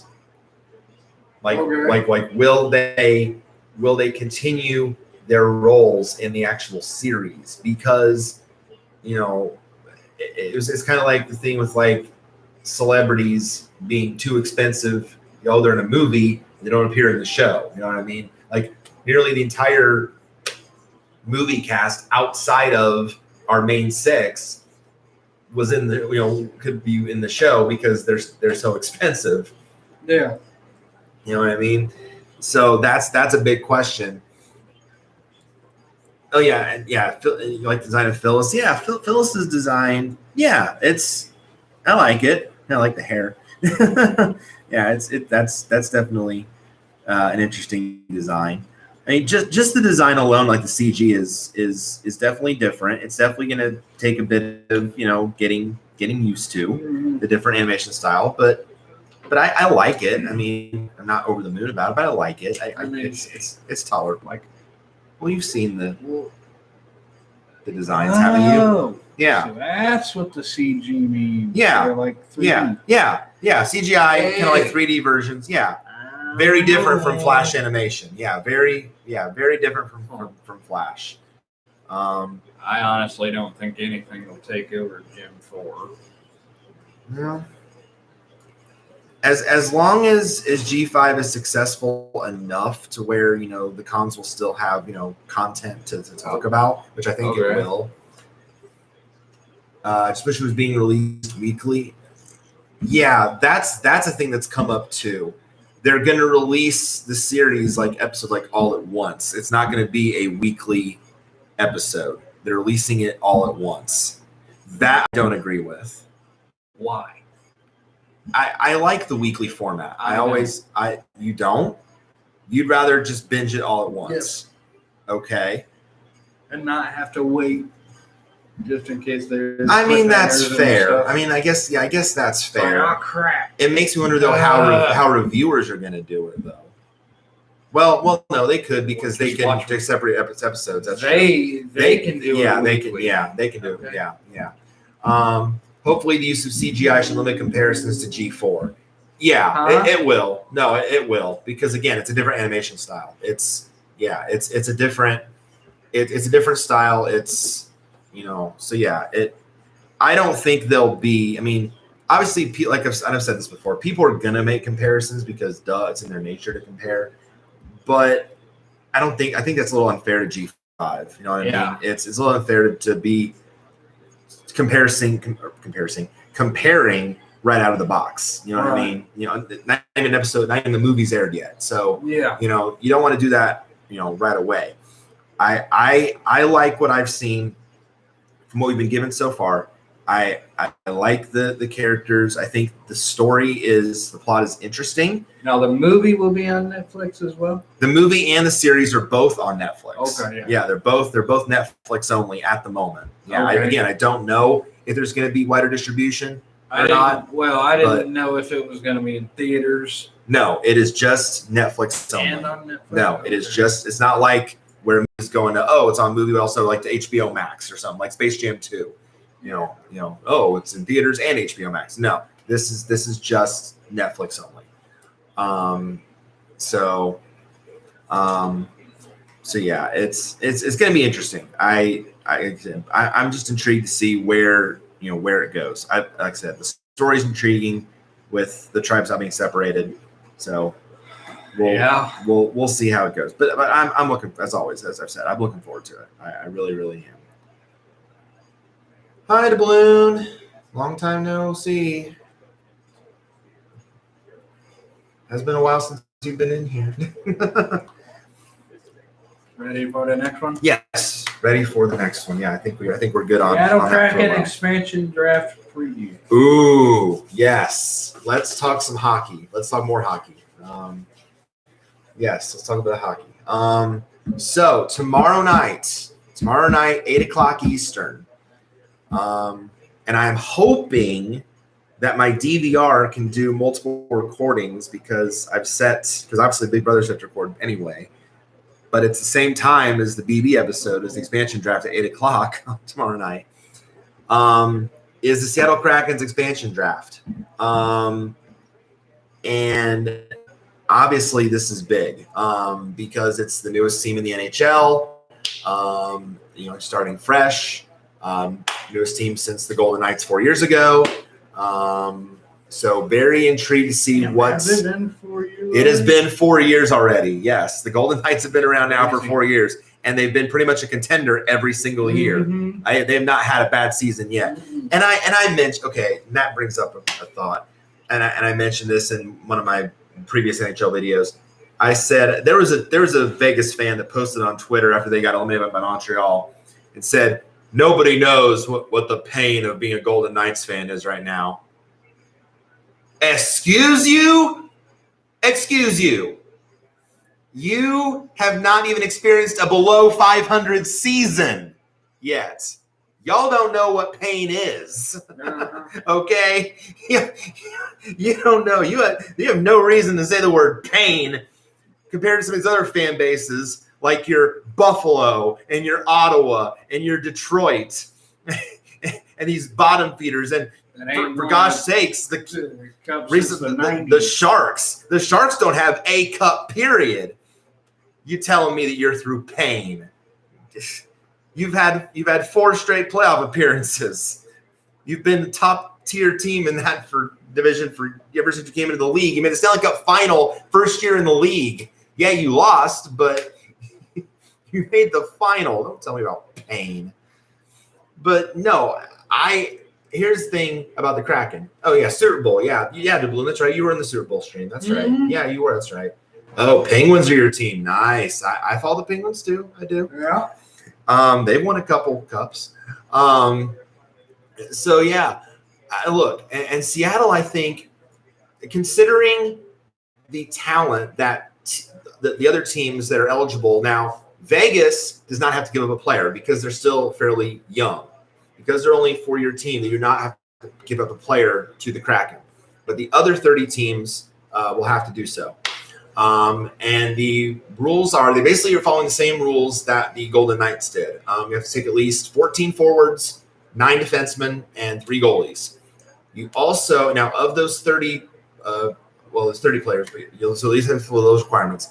Now, of those 30, 20 have to be at least under contract for next season. Yeah. That's the rules, the balloon. You have to you protect. Every team has to protect a certain group of players, and you can either protect 7 skaters and 1 goalie, or you can protect like 8 skaters, I think, total. So teams put out their protected lists on Saturday. they were released on Sunday, and then everybody else on their roster is now available for the Kraken to select. Now, the Kraken then have to, obviously, they have to follow those guidelines just mentioned about the players, at least 14 forwards, 9 defensemen, and 3 goalies. And 20 players have to be under contract for next season, meaning they can't be a unrestricted free agent or a restricted free agent. They have to be, under contract for at least next year. So now it does give them some leeway to pick players that are RFAs or UFAs, but they'll probably want to pick those if they do a lesser of a salary cap hit. That way they can easily re-sign them. So there's actually a website, capfriendly.com, and you can actually do a mock draft. You can actually do the Kraken GM, and you can actually do a mock draft on that website. And I was actually able to put together a roster that is cap compliant by those rules. And I think it was like 18 million under the cap, which blew my mind that I was that much under the cap. And I was able to actually, from that, get guys like Vladimir Tarasenko, James Van Riemsdyk, Mark Giordano. I think I got Corey Schneider as like a third goaltender behind Chris Dreiger and Aaron Dell. So there is just a dearth of talent available for Seattle. Like, I think they have it better than Vegas did 4 years ago, because everyone was saying after Vegas' expansion draft that roster was meh. It wasn't that great. Vegas actually got a lot of their talent through trades and deals after the expansion draft. And it might happen for Seattle too. But the thing of it is, like the way the Pacific Division is, like how weak the Pacific Division is, and plus the fact now that Arizona is now going to be out of the Pacific and into the Central Division because Seattle's coming into the Pacific. I think if Seattle does this draft right, I think the potential is there. This could be a playoff team year one. I really do. If they do this right and they draft good, strong talent that's out there, they could be a playoff team year one. So I'm just saying it's going to be very intriguing to see what they're going to do. Salary cap is still weird to me. I've been watching American sports for years. Always confuses me. Yeah, that's the thing. Like, you got to be cap compliant. So the NHL salary cap is $81.5 million. So you have to, as long as you keep a team that stays under that for their contract next year, you'll be cap compliant. And there are plenty of ways and plenty of players available to make that happen for the Kraken. So they need to draft a few, face of the franchise, cornerstone guys that they're willing to take the cap hit for. And then once you get like your main playmakers at, forward or defenseman, once you get those and then your main goaltender, then you can start, going more toward the depth pieces and add on to those other lines. So that, I think, really is what Seattle is going to have to do. And Ron Francis is a smart GM. Like, you know what I mean? He's very knowledgeable. So I would expect him to, to make the right decisions. So I'm just intrigued, what they're going to do, because it's always intriguing to see what happens. Sports don't have salary cap. The only restrictions in European sports is you can't pay other clubs more money than you make in a season. Oh, okay. There's no cap on how much players can make. Wow. Okay. Huh. That is different. That's very different. That's interesting though. Yeah. Every league here in North America has a salary cap. So yeah. And you gotta be compliant. Yep. So, but no, I'm very intrigued to see what's going to happen. I certainly think that, and with all the talented players that are available in the pool, I think potentially Seattle could very well be a contender from the jump. I really do. I think that the potential is there. So we shall see what happens. I'm excited. Keeping with hockey. Of course. Bolt to back, Lightning win again. Yes. Oh gosh, I was so thrilled. Let's see. Blue's still talking to me though. The rules are not enforced. Teams have been banned in the past and had it overturned by Swiss courts. So realistically, there is no cap. Yeah. Oh wow, banned. Wow, that's crazy. Swiss courts. Yeah, go Fig. Swiss courts. Seattle needs a basketball team. They do. I mean, no, they do. Especially, and I'm sure we mentioned it before when they had the Sonic stripped from them, and they sold it to the guy that said, "Oh yeah, I'll keep the team in Seattle," and then says, "No, bye, I'm going to Oklahoma City." Yeah, that was shady as. Yeah, that was shady as all get out, and Seattle fans know it. So yeah, no, I would love to see an NBA team come back to Seattle because kind of like Vegas, it's becoming a sports hotbed again. Now that you have the Kraken along with the Seahawks and the Mariners, then you'd have all four major sports in Seattle if the NBA comes back. So yeah, they do, DeBloom. They do need an NBA team back, but no, the Tampa Bay, Tampa is a title hotbed right now. And the Bucks were just at the White House today. Yeah, the Bucks went to the White House today. And, got Biden his 46 jersey, and Tom Brady was a comedian from what I heard. He was cracking jokes. Of course. The best line I heard was that we were struggling there for a bit. We were 7-5, and things that looked good, and we hit a rhythm. And I don't think a lot of people thought that we could win. In fact, I think 40% of the country still thinks that we didn't win. You understand that, right, Mr. President? Ouch. Yeah. It's like, I understand that, Tom. Yes. Ouch. Yeah. Tom Brady's hilarious. Wow. Tom Brady's funny. Oh. And now he's our fantasy quarterback, so I can't be too mad at it. And now he's our fantasy quarterback, so I can't be too mad at it. Oh yeah, he is. Yeah, he is. Remember? Yeah. You drafted him third round. Remember? That's right. I don't know. Yeah. I still don't know how we swung that in round 3. No. Yeah. Yeah. Maybe he's just getting to the end of his career and people are scared of him or something. Dude, he's still kicking Father Time's ass. I'm sorry, but he is. Dude could play till he's 50. Right. Probably. Why do teams move in America? Why not just make an expansion in a new city? I've never heard of teams outside of North America leaving their home city. I mean, yeah. It's always the opposite. You don't hear about the Canadian team moving to USA. You never hear that. Well, actually, no, because it did happen because the Quebec Nordiques became the Colorado Avalanche. So actually, it does happen. I think outside North America. So yeah, you don't hear a team outside of North America leaving their home city and coming here. Yeah, that doesn't happen. Yeah, it's vice versa. Either the Canadian team, Quebec, moves to the United States, or the United States team, rest in peace Atlanta Thrashers, moves to Winnipeg and becomes the second incarnation of the Winnipeg Jets.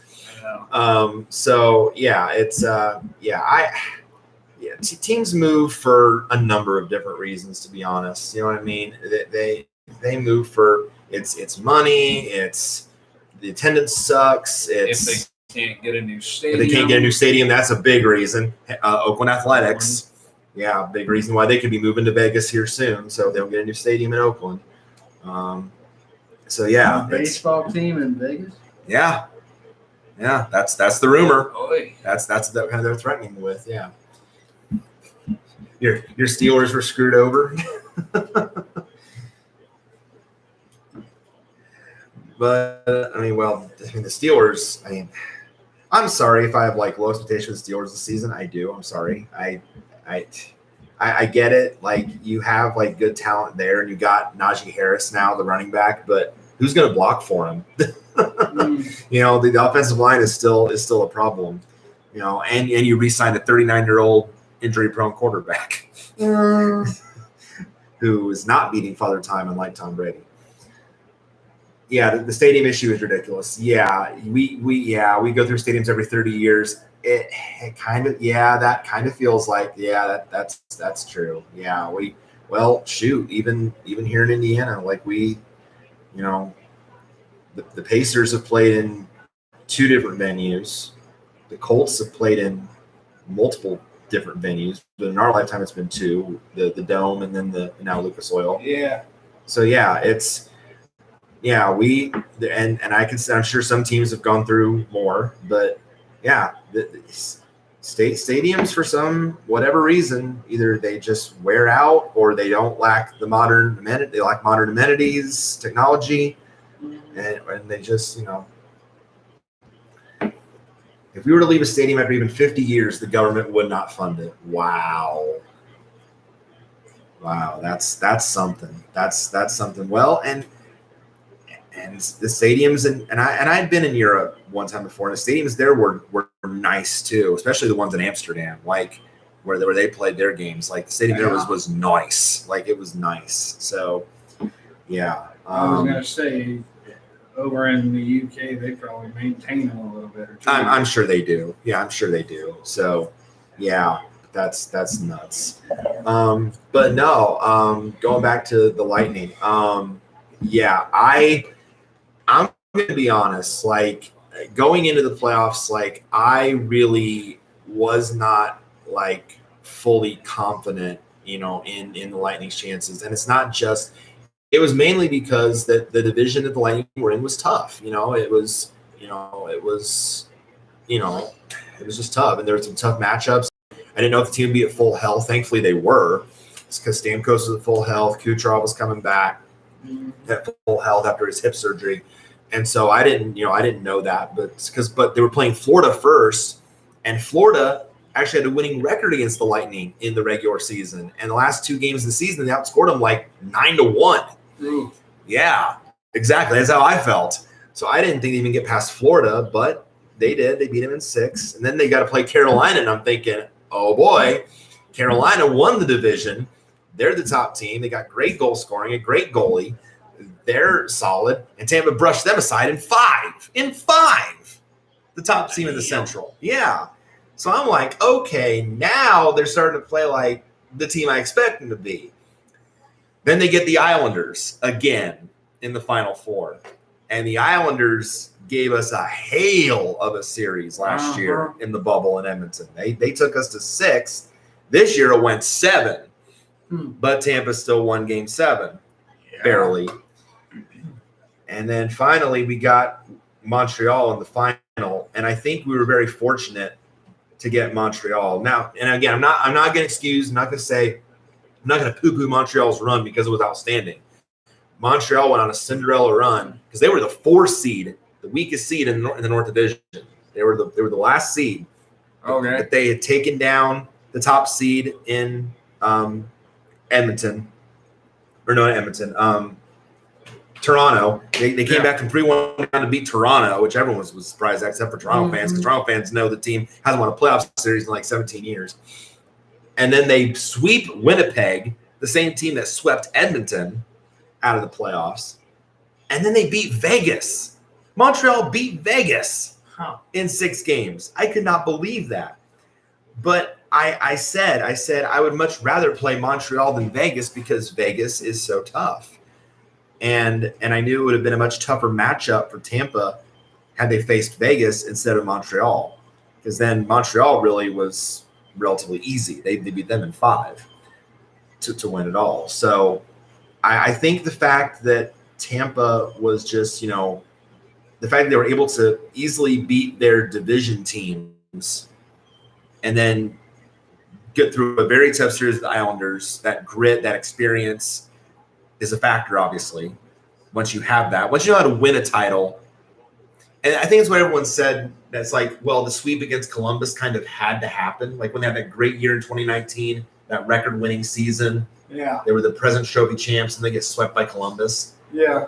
I think people are saying now, well, that kind of had to happen to know how hard it is to win a title. You know what I mean?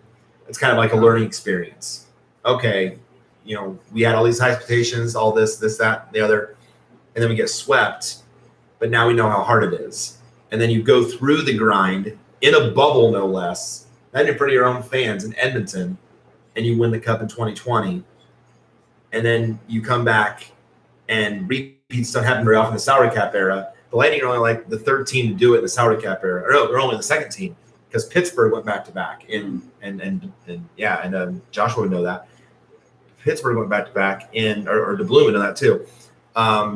In 16 and 17, the 2nd team doing the salary cap era, and it's like It does not happen in the NHL. So, but the fact for them to do it again is just absolutely amazing. And and the funny thing was, I got to watch a bit of the boat parade this year. Of course, which was nice for them to have with fans again because they didn't have that in 2020. So you see all the boats coming down the canal and everything, and Thunderbugs on the mayor's boat and everything and all that, and all the boats are in there. So they have that, and they have the trophies on it. The Eastern Conference Trophy. Yeah. Andrei Vasilevsky won the MVP as MVP as he should.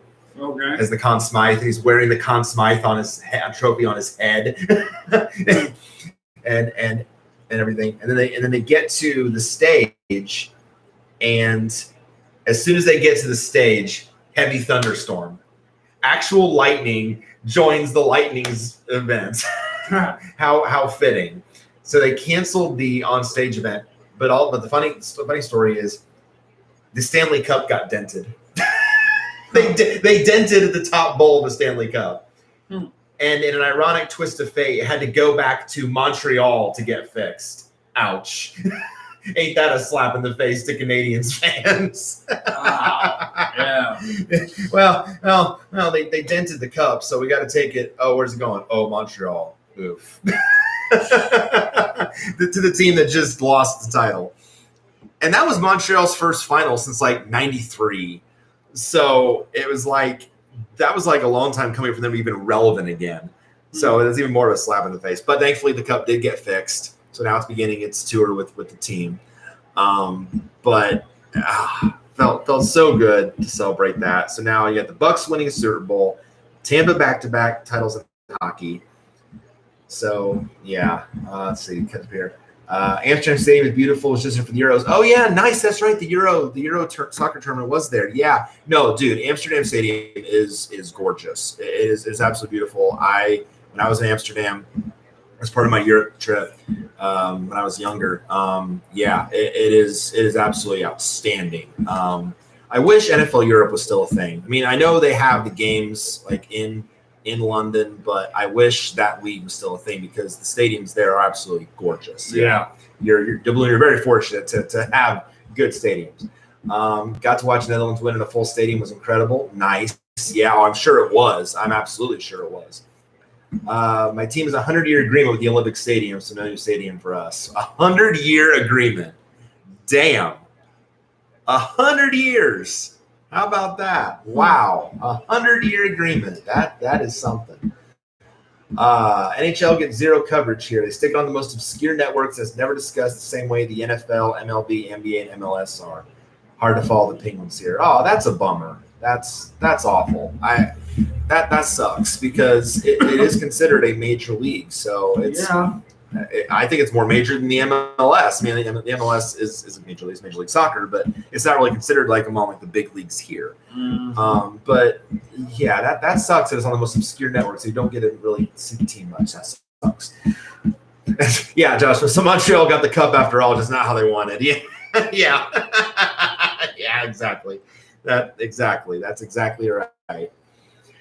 Let's see. UK and Germans looking at the moment to form a Amerifan football league. Early days, but could happen. Huh.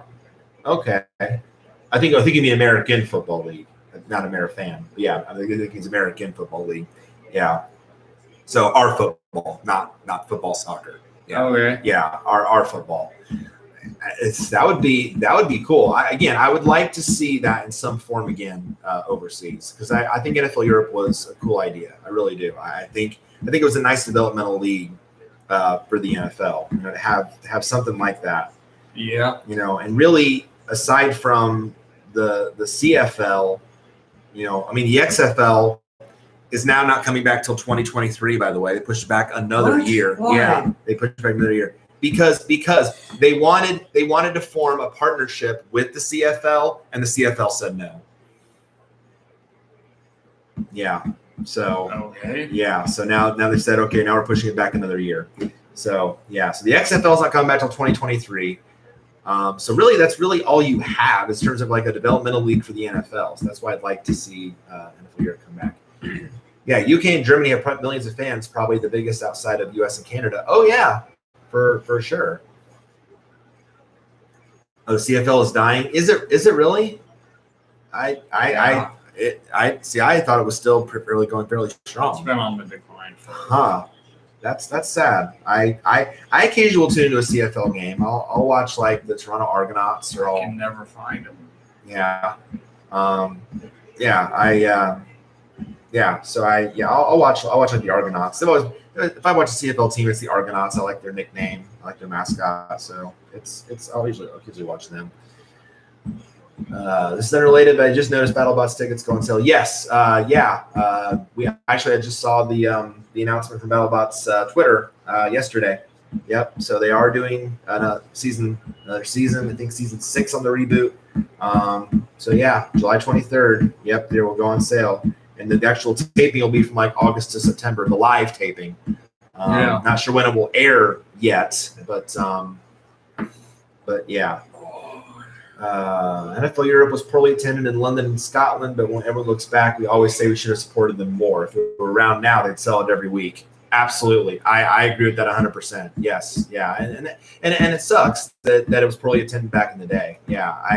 I agree with that. I think if they were, they should have been supported more, and I would love to see them make a comeback. Absolutely. Because I agree. They would. If they were around now, they would sell it every single week. I guarantee the problem with NFL Europe, the way it was, like, no team was actually really good, really. I mean, NFL Europe didn't have a. It wasn't like a juggernaut. No. Huh. Now, I remember in Madden 2005. Yeah. I used to always play the Patriots against the Claymores. Yeah. Yeah, you told me that. Just so I could kill them. Right. Honestly. It was nice seeing the European soccer fans with flares in NFL Europe games. Mm-hmm. Did they really? Wow. Yeah, that's okay. That's interesting. Mm-hmm. Yeah, I know they do the flares for the soccer, but that's an interesting thought. Yeah. But no.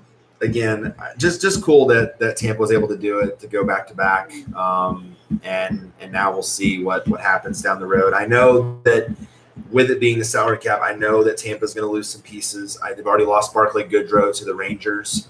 I'm going to lose somebody at least to the Kraken in the draft. Probably Tyler Johnson, because Tyler Johnson's a native of the area, so that would only fit for him to go to Seattle. So it makes sense. They might take Yanni Gord too, but we'll see. But because again, Tampa left a lot of strong players unprotected. So yeah, I know they're going to lose some pieces. So we'll see how that affects them next year. But for now, the fact they were able to pull off, the back-to-back was really special. NFL Europe was seen as a menace to soccer teams because the stadium's field had to be relaid.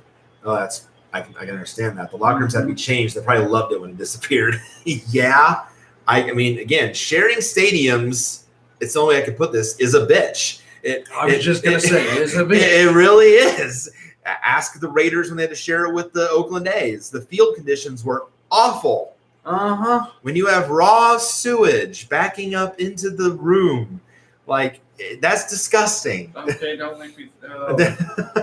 Ooh, I read enough articles on Deadspin about it. It was awful. That'll turn the stomach. Yeah, it was gross. So yeah, sharing stadiums is awful. Okay, I'm dry heaving. Oh, seriously, I'm dry heaving. Well, then don't read the articles on Deadspin. Because I had smelled a septic system, a sewage system back up. I've smelled that. Yeah. Didn't want to, didn't mean to, but yeah, the Oakland A's complain about it all the time. Like the day after the Raiders play, like they had to play a game, and you see it in the dugout, and the A's are like, "We can't keep having this. Yeah, one of us, either we get a new stadium or one of us needs to go." Well, thankfully the Raiders then packed up and moved to Vegas, but now the A's want out, and I can understand why. If they're not going to fix the problem, I can understand why. I want to see an NHL London.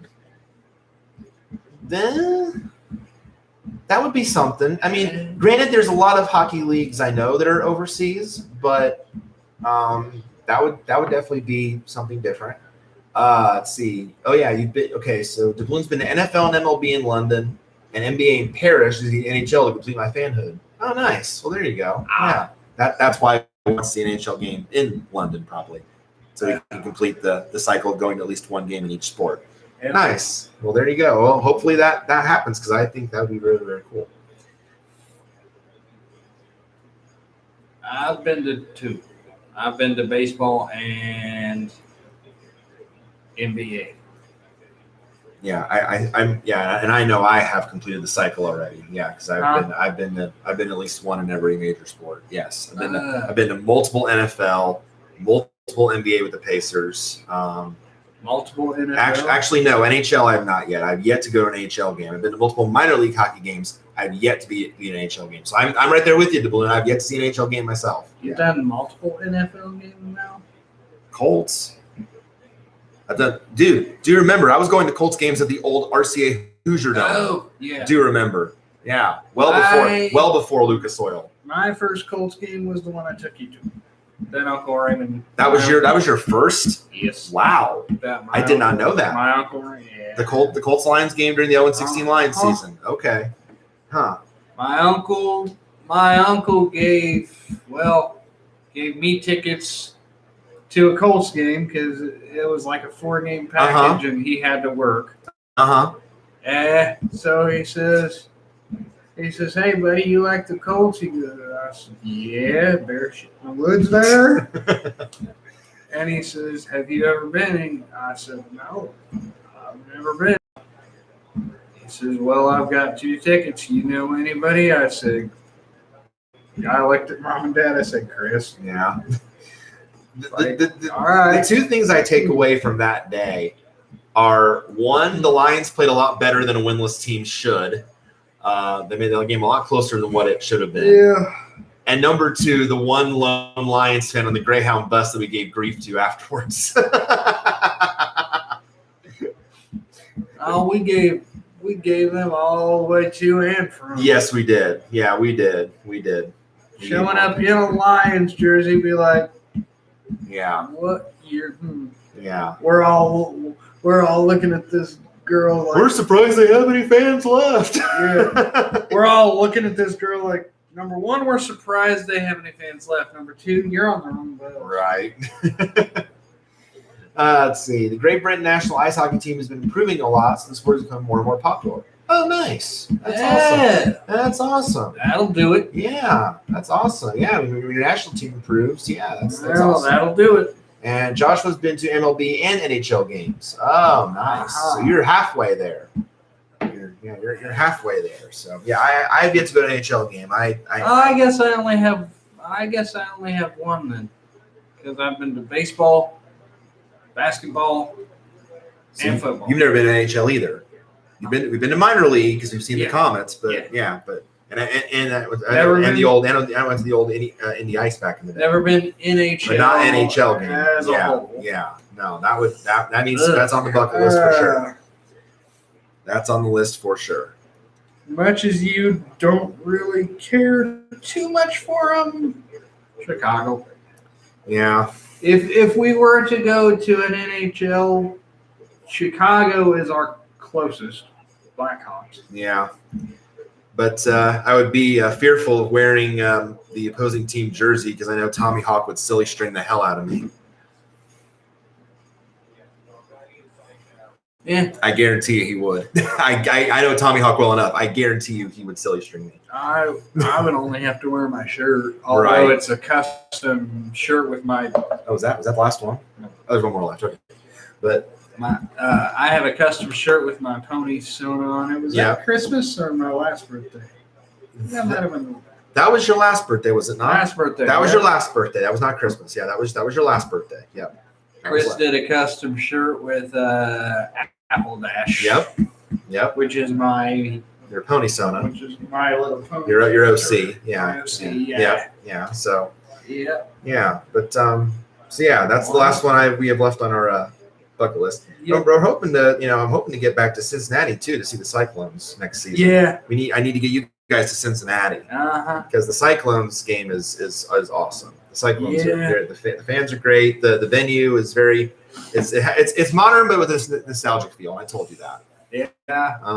So yeah, and of course Twister is such an awesome mascot. I'm sitting I'm sitting at home. I was like, hey, what you doing? He goes, I'm in Cincinnati. I'm like, what? He just picked up one night. He was bored. Yeah, I figured, why the Picked up hey one not? night, said, I'll go to Cincinnati. Why the hey not? You know, it's close. It's a long ass drive, though. It's 3 hours, yes, but it's worth it. I guess we just went to Kentucky. So Yeah, you can't say much. Do you remember I've driven to Nashville? So yeah, 3 hours is nothing compared to the 5 hours that Matt and I drove to Nashville. Speaking of driving. So speaking of driving, I don't know for sure yet. Okay. But we might be taking a trip. Okay. Come March. Okay. We are looking tentatively. This is in the primitive stages, if you will. Right. We are looking to maybe take a Royal Caribbean. Oh, so you did decide on that. Okay. Probably in March. All right.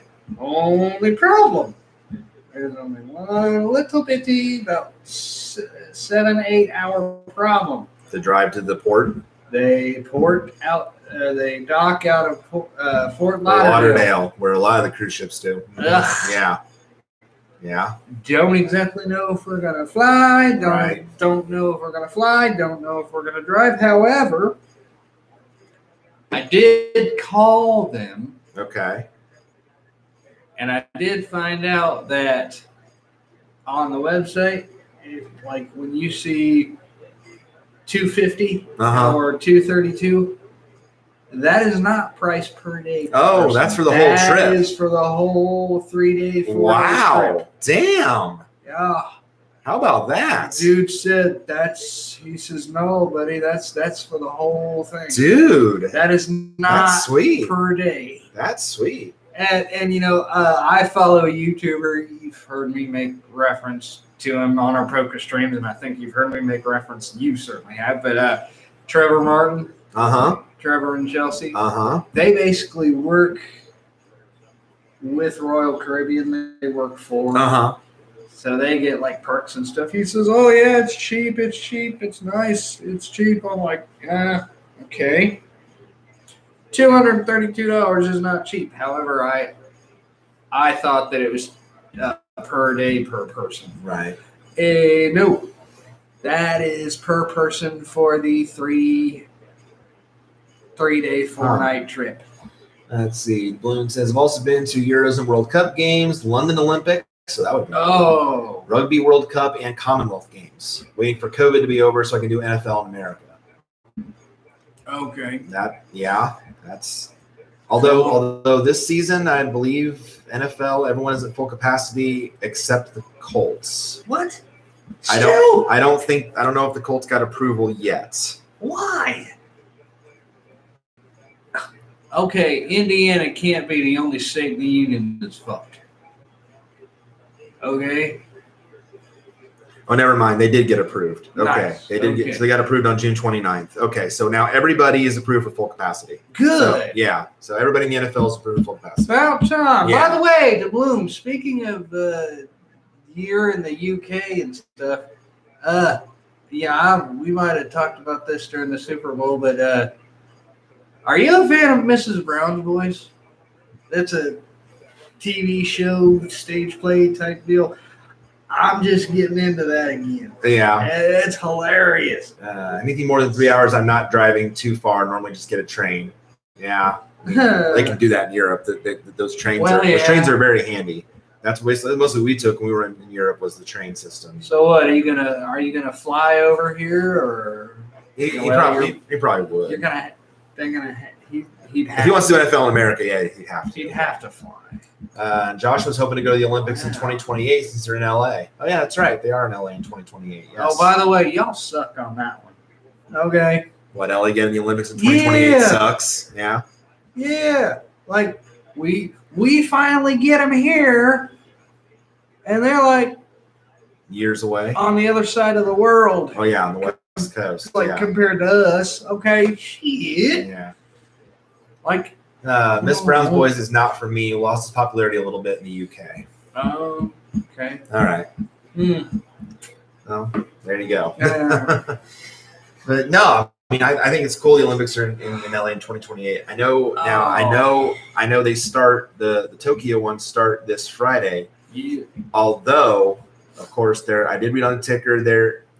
They're still like they still might last minute cancel it if Why? COVID cases keep rising in Japan. If cases keep going up, because they've already had like 60 plus personnel test positive already. Holy. Yeah.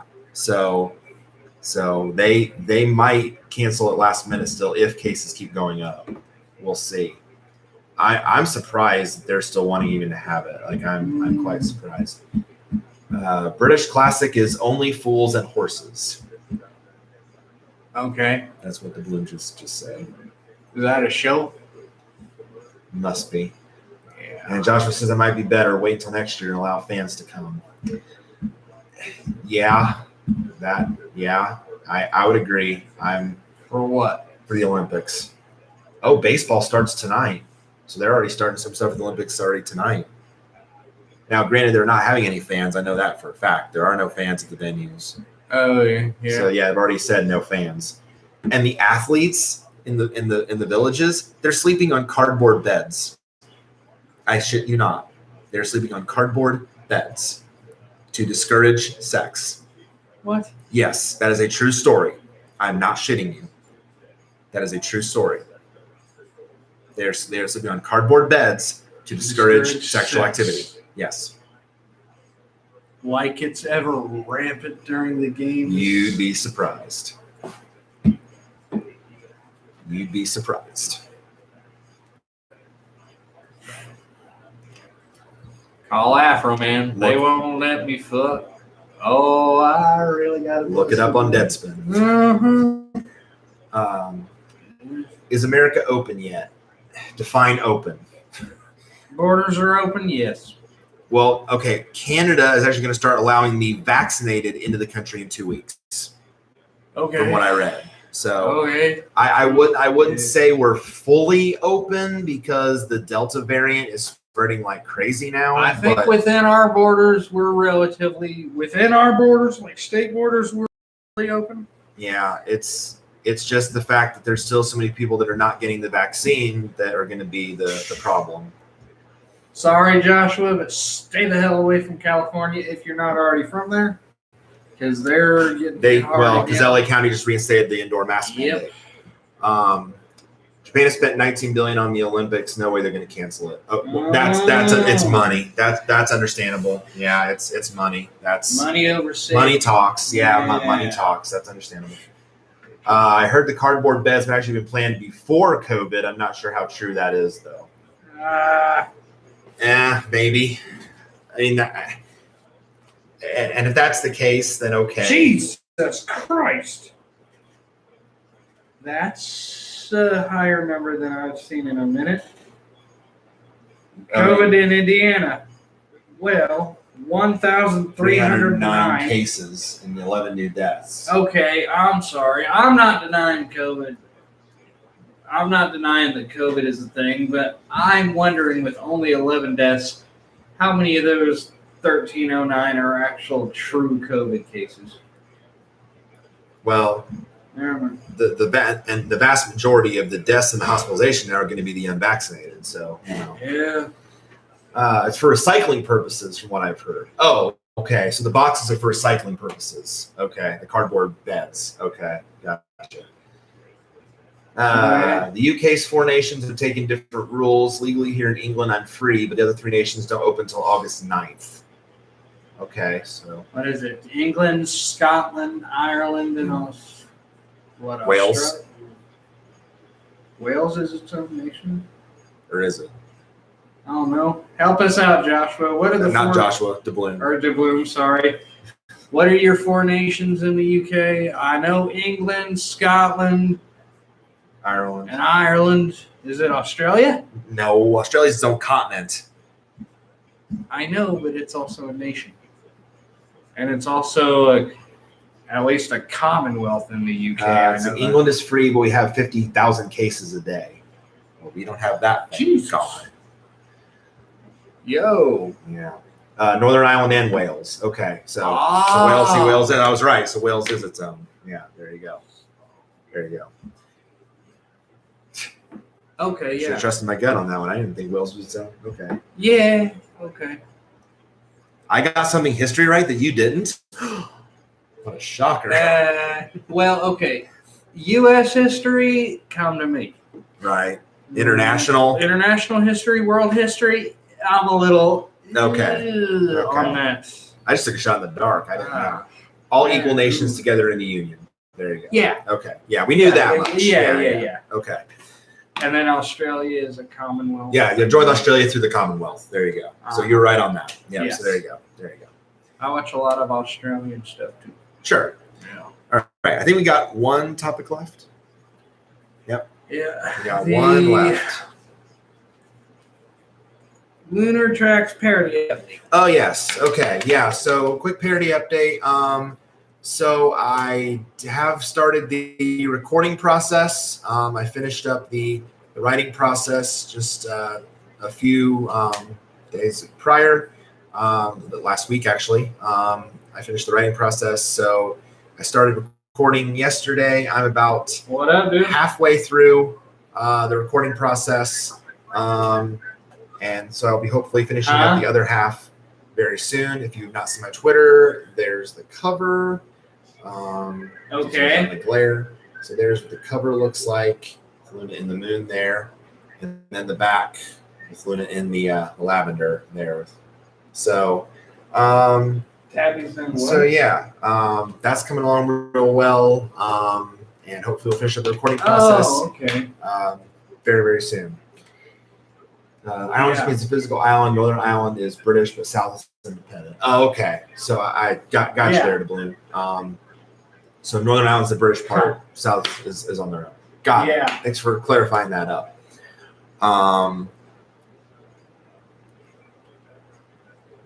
It's Matt. Oh, it's Matt. Yeah. Yeah. So let's see. Commonwealth is just former colonies who we don't run anymore, but still join because of our values. They're free to leave. The USA is eligible to refuse the invitation every time.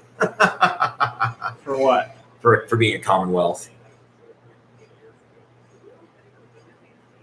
The U.S. is a Commonwealth of. Yeah, the U.S. is eligible, but they refuse the invitation every time. That's because we want to remain independent. Right, correct. Duh. Yeah. No, we've got a, this is, I'm talking on the phone to our friend Matt. We have a fan of ours from England that sometimes pops in from time to time on our streams. We're doing our stream right now. Yeah. Matt says hi. Hi. Yeah. So yeah, he talks to us about stuff in England. He talks to sports and stuff. And yeah. Huh? According to Dash Bros. Just our topical stream every couple weeks or so. What is it, It's usually once a month. every month? Monthly. Yeah. Yeah. Usually the second week of the month, but not this month. It's my birthday. Yep. You would remain independent, but you have to recognize the queen. Yeah. That I don't think would ever happen. We got enough issues recognizing the president most times. I mean, fair. Uh-huh. Yeah. No.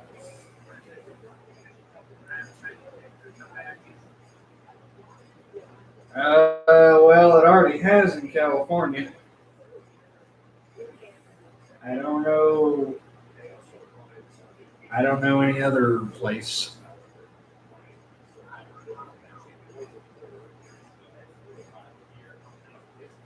Carroll County's going back to a mask mandate. Really? That's what Matt just heard. Wow. I don't know. I mean, if all these people are getting vaccinated and stuff, I know there's people that still aren't. But if all the people are getting vaccinated, why is it still going bad?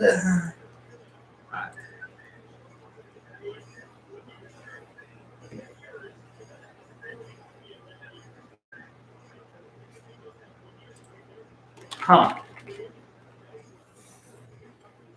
The vaccine isn't a vaccine, it's what?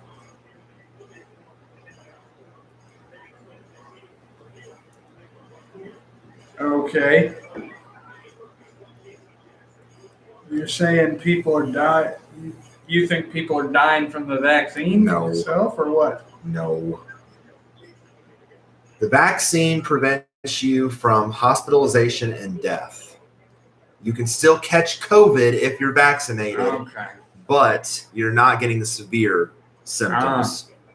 The unvaccinated are the ones that are dying. Yeah. Now, don't get me wrong here, folks. I'm not anti-vax. I am anti-vax that has not been studied for a little bit. Okay. God only knows what's going to go on after like 3 or 4 or 5 years or whatnot. I want to know long term, and that's what scares me. So, yeah. Anyway, I think I'm gonna hop off of here because we still got our people talking with us. Okay. Yep. We'll talk to you later. Bye. Yeah, the balloons still has a mask mandate, but once he gets his second dose, he doesn't have to wear it either. Okay. And I was the same way once I got fully vaxxed in May. Then Walmart changed the policy to where if you're fully vaccinated, you have to wear a mask in the store anymore. Customers or associates. And you haven't had any problems? No, I have not. Really I have not. No, I've been fine ever since. Nope.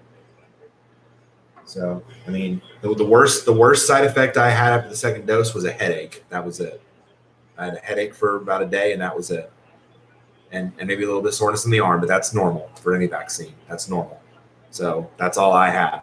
Hell, you can get a low-grade fever from the flu vaccine. Exactly. So Yeah. It was, for me, it was nothing. Everyone's experience is gonna be different. Like everyone's experience is gonna be different. So yeah, it's I suppose. okay. Now the balloon said people died after getting the vaccine in Norway, but those deaths were people who were given the vaccine on their deathbed. Oh. So again, that may not be a thing of the vaccine killing them. It's the fact they're already on their deathbed anyway. No, Matt was saying that the vaccine now. Matt jumped in on the stream. Okay. Joshua got my vaccine, haven't had any problems. Well, yeah. There you go. The balloon and a sore arm. Yeah. So yeah, that's really what I had in May. It was just first one was a sore arm for a few days, and then it went away. And then the second one, worst thing was a headache for a day. Yeah. That was it. I wanted to end with this. I wanted to share this one little thing. This was unexpected, but because I found this last day I worked, which was on Sunday. You never know where God is going to show up. You know what I mean? Oh, yeah. You never know. It was late in my shift on Sunday. Late in the night, it's dead. It's quiet. I'm just zoning stuff and zoning the aisles, whatever. And I wandered through the book aisle. Yeah. And I found this little pink sticky note in the book aisle. Okay. I'm going to read this. If you are reading this, God loves you very much, even if you aren't. Here's a verse about trusting him. Be strong and of good courage. Do not be afraid. The Lord your God is with you wherever you go. Joshua 1:9. Huh.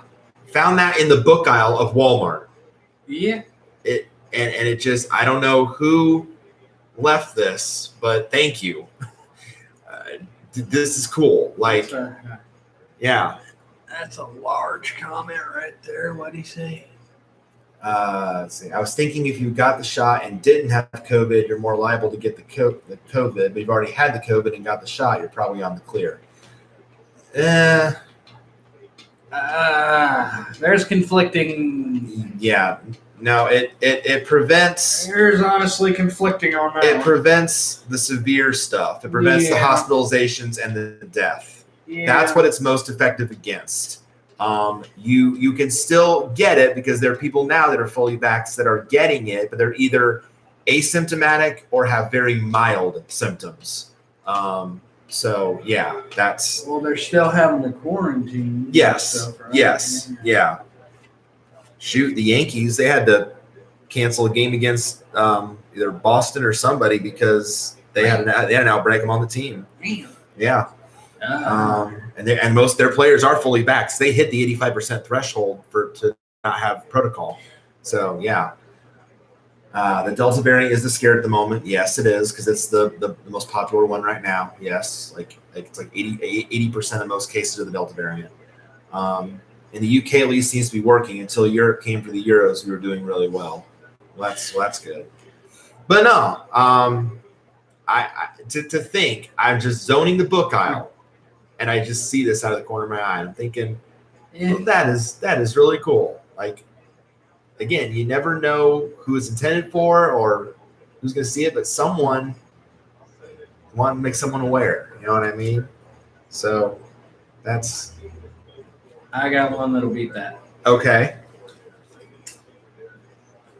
How about a $20 bill on the sink of the men's bathroom at Family Express in Monticello? Oh my gosh. Wow. That happened to me. Wow. Yeah, see? You never know. You never know. I'm in there taking a leak. Yeah.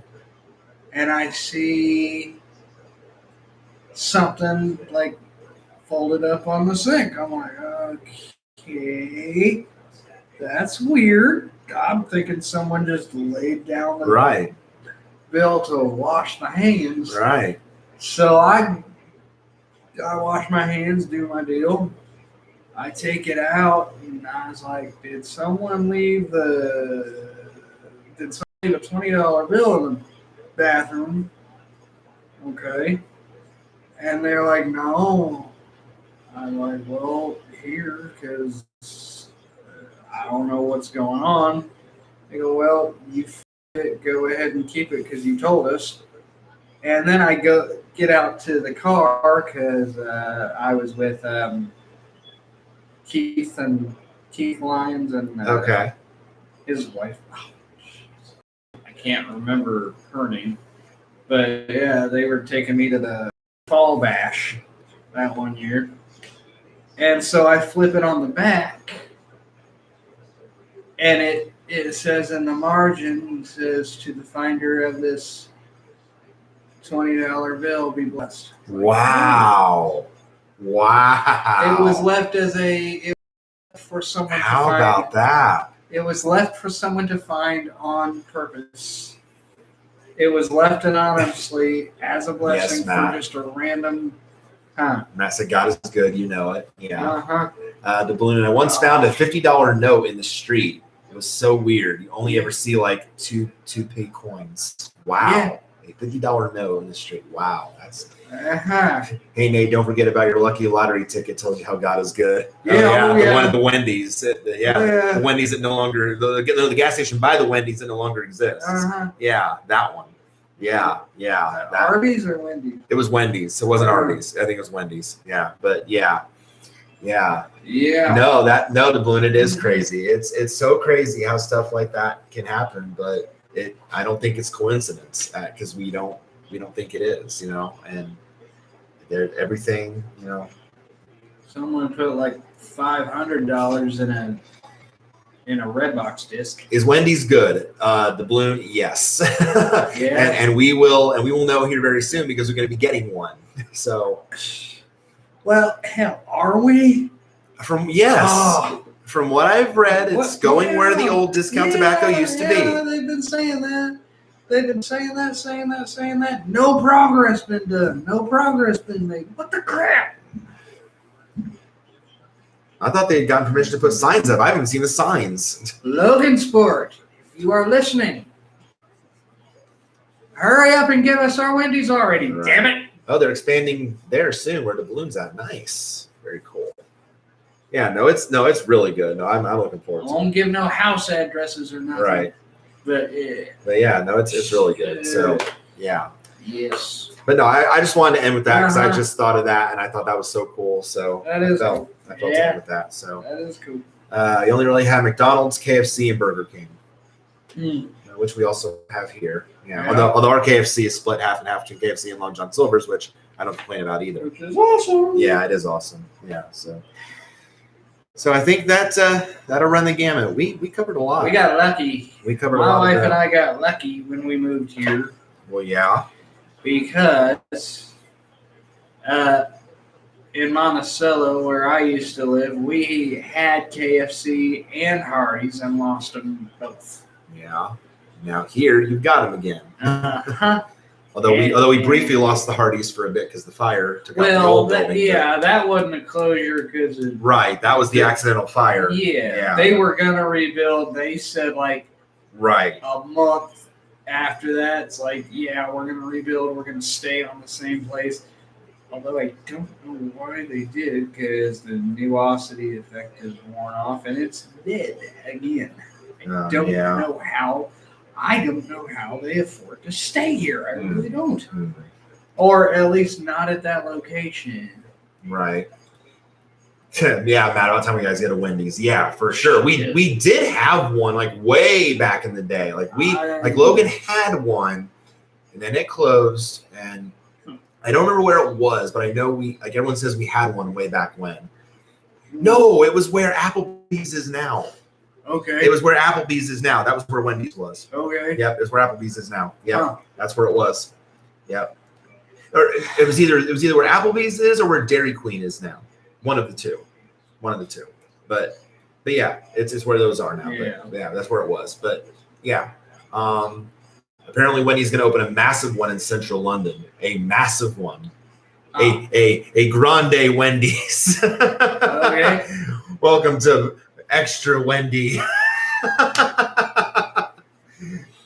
Mega Wendy's. There you go. The Mega Wendy's. Although, when and if we do get our Wendy's, we're gonna be in trouble. Oh yeah. We're gonna be probably going there a lot. Oh, I know, Sarah. Yeah, right. She was just bitching at me last night. She goes, "You never let me have Wendy's, you son of a bitch." Like, no! Oh my Well, I'm waiting till we get ours. Right. Because we either have to go to Monticello, Peru, Lafayette. We have to, yeesh. It's got me curious now. Like, is there any new news on that? Like, you asked the question, so it's like it's got me curious. Why haven't we seen anything? Why haven't we heard anything? We want our Wendy's. You have promised us. The article was back on March 16th. God. March 16th was when they announced this. And that's the latest still?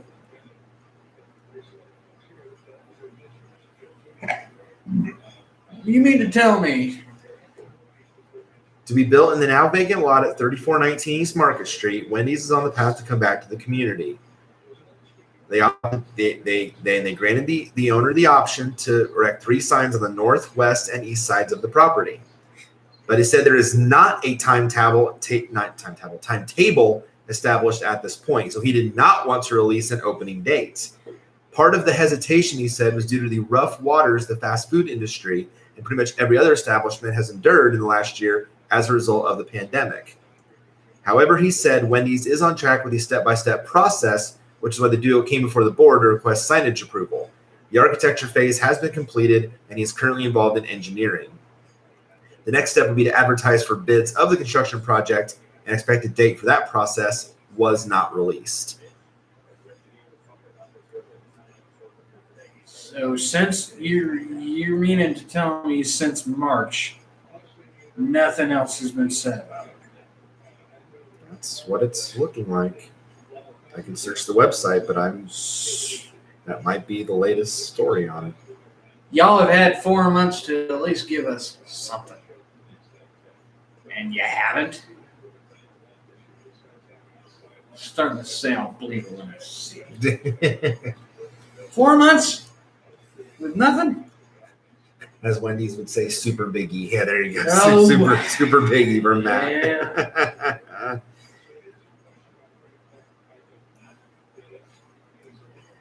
Okay, actually, on June 5th, 2021, these were building permits that were issued by the county. Christopher Chikuris, 3400 block of East Market Street, Logansport, new Wendy's restaurant, $1.3 million. So they've gotten a building permit. So they do have the permit to build it. So that was in June. Okay. So there you go. They do have a permit now. So. Well, okay. Obviously, the bids and stuff are done. Right. You file a building permit right before you start building. So Right. That's gotta be getting. Let's see. Try the Arby's chicken nuggets. Yeah, actually, I did. I had those before today, but I have them again today. They are incredible. Yep. The Arby's chicken nuggets are really, really good. Yes, Yep. I highly recommend. Yep. Yes, they are incredible. We tried 'em. Not a fan of the tangy barbecue sauce though. Man, It's too tangy for my taste. I'm more of a smoky barbecue guy. honey mustard. Or yeah, I know you're the honey mustard guy. Yeah. The honey mustard on them Arby's nuggets. Right. Oh, Right. No, they're yeah. really good. Did you see the USFL is coming back with Fox? What? I did not see that, to Bloom. Going to be weird because they have XFL rights. I did not see that. I did not know the USFL was coming back. No, I didn't either. Huh. Yeah. Who's it owned by this time? Is it still Trump? I hope not. Well, because Donald Trump is the one who originally founded it, started it. It's planned to come back in March of 2022. Maybe that's why the XFL is moving a year back too. Competition. Yeah, it was first announced in June 2021. The league will have the same name as a defunct league that was played. It was founded in '82 and played 3 seasons, '83 to '85, and it has a broadcasting deal with Fox Sports. Yeah, that is weird because they have rights to the XFL too. That's right. Yeah, that's right. It is the fourth attempt to launch a league with the same name. After additional attempts in 1945 and in 2010. It will operate as a single entity with all teams owned by the league, similar to the XFL and the Alliance. Also, whereas the original USFL ultimately sought to become a major professional sports league that rivaled the NFL in playing caliber, the new USFL is now indicated it holds the same aspirations. Notably, the previous football ventures of the new USFL's backers had the stated goal of becoming feeder leagues of the NFL. Oh, the balloon says sweet and sour sauce is the one. Okay. Okay. Sure. Well, actually, no. For me, as far as like all chicken nugget sauces, and dang them for getting rid of this, the Szechuan sauce at McDonald's has been my all-time favorite. Right. Balloon's like, surely one league has to work. The AAF was awful. The XFL was surprisingly good. The XFL would probably still be around if it weren't for COVID. Yeah. Especially that LA game you streamed for. That was the game of the season. Yes. Dude, the game with the LA game we did. Yeah. That was a back and forth slugfest. Yeah. That was the game. Yeah. That was by far the game of the year. Yeah. That was fun. We did the XFL streams. Those were very entertaining. Obviously, because he remembers it. Yes. No, that game was fun. Or McDonald's curry sauce is quite good. See, I don't know if we got curry over here, buddy. Other than the acquisition of the UFL or USFL's trademarks, there's no legal connection between the new entity and the former league. Well, that's good. No principals from the former USFL are involved in the current league's ownership. Well, there you go. Okay. Brian Woods, who had previously launched the Fall Experimental Football League and the Spring League, is the primary owner of the new league. and acquired most of the trademarks after the last attempt to revive them. The A11 Football League let them go dormant after its own failed launch in 2014. The new USFL will not inherit the old unpaid liabilities nor its television contract. It will instead hold a new contract with Fox Sports, which already owns both the rights to and an equity stake in the Spring League, along with the XFL. According to Steve Earhart, former USFL executive director, he still owns the league rights and the USFL still exists, while stating that the league officials still get monthly royalty checks. Oops. He also mentioned that he refused previous attempts to buy the league, including the people who founded the first version of the XFL. Earhart later explained he was only trying to protect the league legacy. Legacy of failure? Right. Oh, curry sauce is a UK-Irish exclusive, by the way. Well, there you go. The league announced the 2022 season will be played with a minimum of 8 teams. In addition to obtaining the rights to the USFL name and logo, the new league has obtained the rights to the aforementioned former league's team names, including the Los Angeles Express, Chicago Blitz, Tampa Bay Bandits, and the Houston Gamblers, and more. Additionally, the Generals' rights are owned by the Spring League, another Woods entity. Since its original announcement, the USFL had purchased more trademarks, including new team names like the Birmingham Stallions, Jacksonville Bulls, and Portland Breakers, and variations on the already existing trademarks. Well, there you go. So we got the USFL coming back in 2022. We got the XFL coming in 2023. A lot of spring leagues. I don't know. Yeah, I'm not sure about the USFL. It's a bit tight time-wise to get this done. I just worry that they're like gonna stretch too thin. Yeah. That's my fear. Yes, fans want football in the spring. Yeah, fans want more football. But right. Damn, how what's overkill? Right. Right. I don't know. Yeah. You take a risk of stretching the fan base too thin if you have 3 or 4 leagues starting. Exactly. Yeah. There's still a lot. I don't know. Outside of the NFL, of course, I don't know. I will probably always be XFL faithful. Yes, and I'm the same way. And you have other leagues. There's that spring league that aired on Fox, FS1, and it was. I never really watched it, and there's still the arena football. There's the indoor football league. There's multiple versions of arena football still out there. I follow the Rattlers in the IFL, and they're killing it this year. By the way, they're 7-2. Huh. Yeah, they're really good. It'll be interesting. Merge new USFL and XFL, or have a tier system like a Premier Division and a Second Division.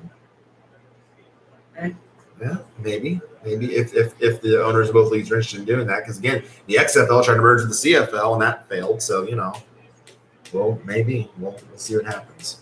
All right. Well, I say this. Just like Netflix did the Blockbuster, because did you know that? I know that Netflix almost tried to buy Blockbuster. Yes. No. Netflix didn't try to buy Blockbuster. Netflix said, "Hey, Blockbuster, partner with us." Oh, I thought they tried to buy it. No. Okay. Netflix tried to partner with. The video I watched about Blockbuster's demise, it's like it said they were trying to buy one, was trying to buy the other. No. Okay. I don't know where they got that. They were wanting to partner with them. And then, of course, Blockbuster said no. And Blockbuster said no. We're established. You're the little man here. Yeah.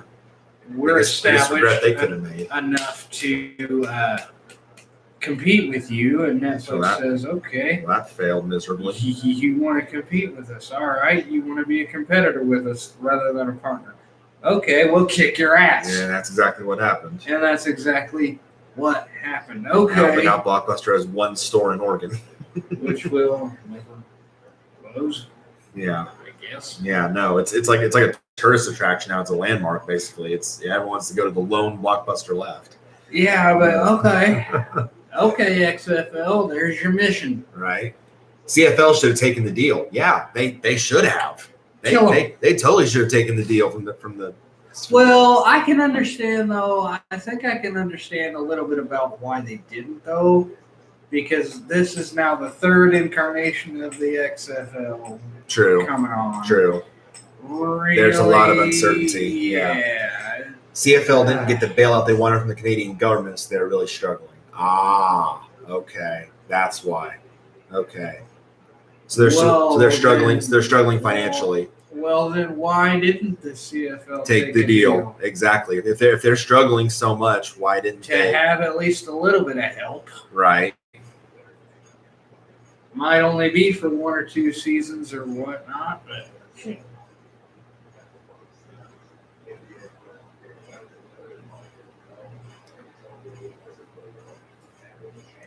The CFL reportedly lost between $60 and $80 million in 2020 after canceling that season because of the pandemic.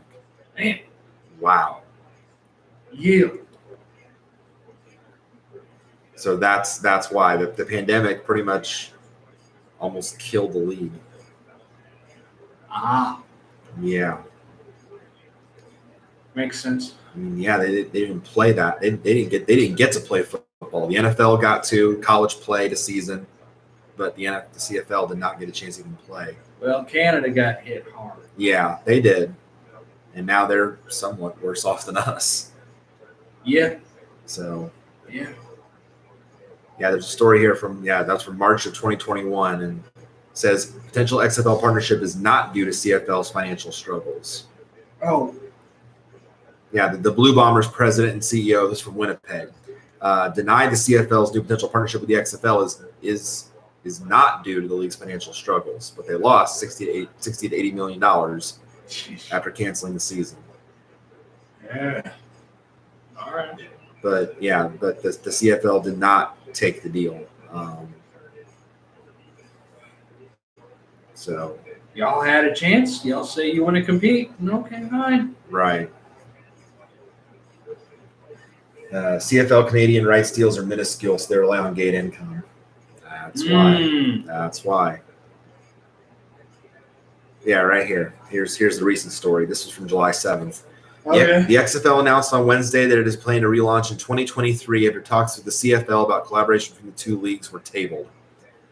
The XFL and CFL both said in separate statements that the decision was jointly reached between the leagues.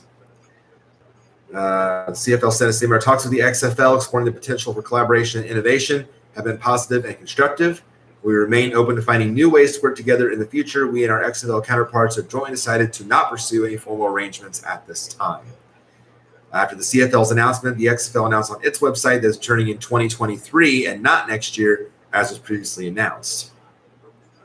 While our discussions with the CFL did not ultimately lead to a collaboration, the effort reinforced our belief and commitment to developing the XFL for international spring football. We look forward to seeing everyone for kickoff in spring of 2023.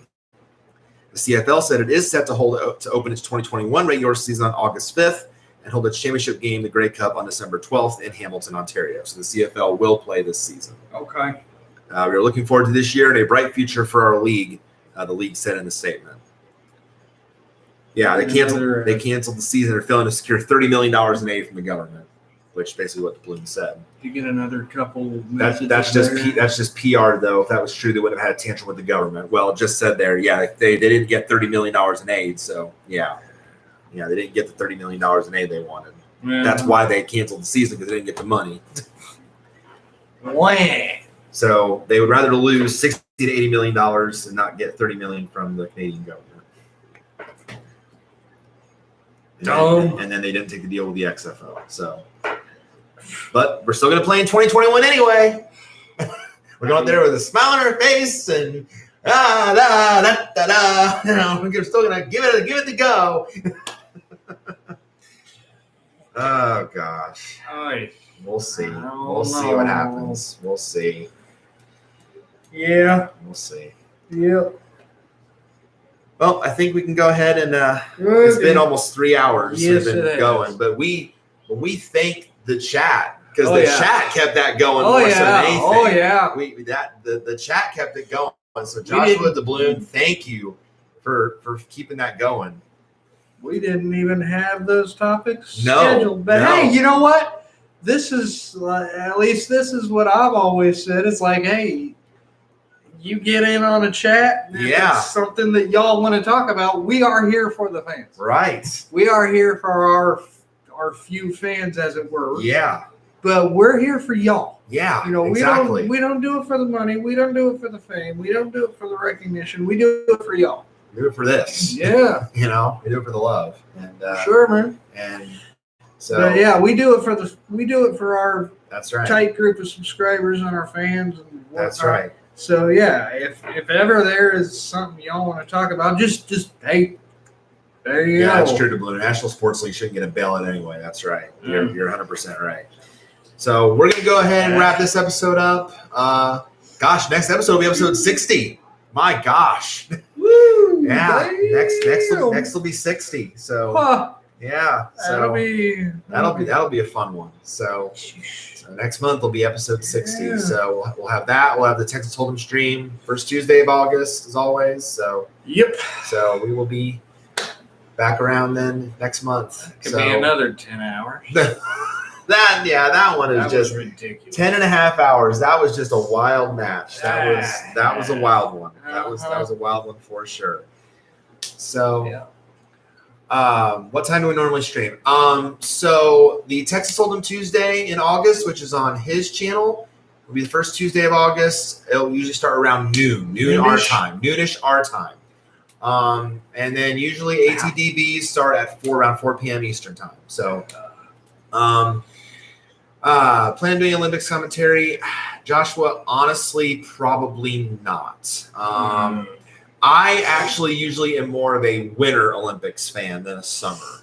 I usually find a lot more entertaining stuff in the winter than in the summer. So I might not watch it as much for the summer, but I'm more of a winter guy. So I'll, in the winter, there's a lot more for me to watch. I like the snowboarding events or the skiing or what have you, or of course the hockey events, the speed skating. I love the speed skating. That one's awesome. So I'm more of a winner.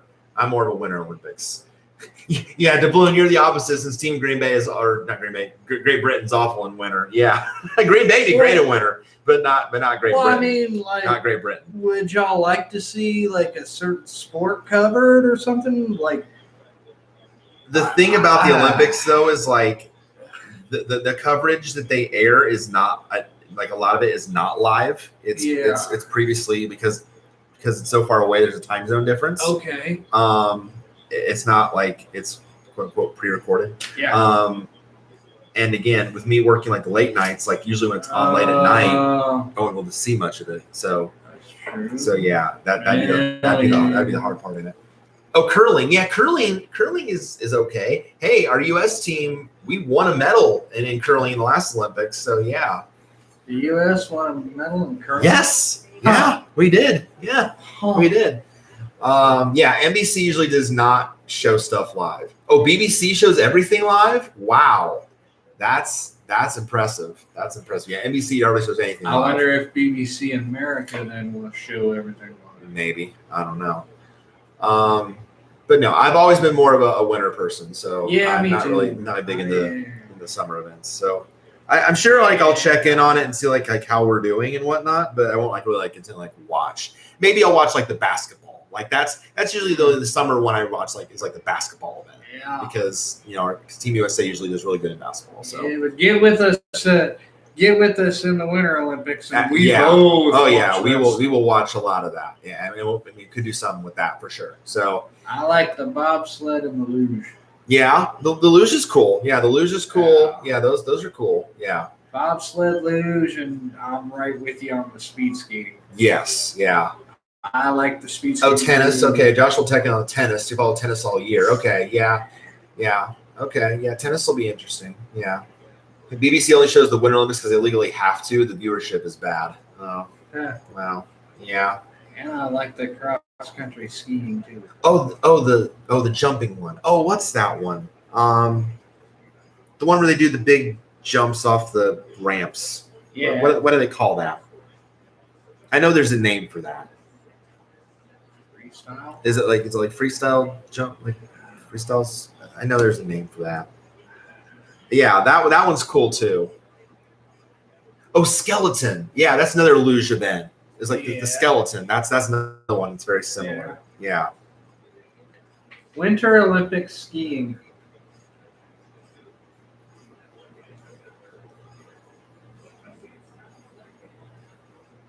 What are the skiing events?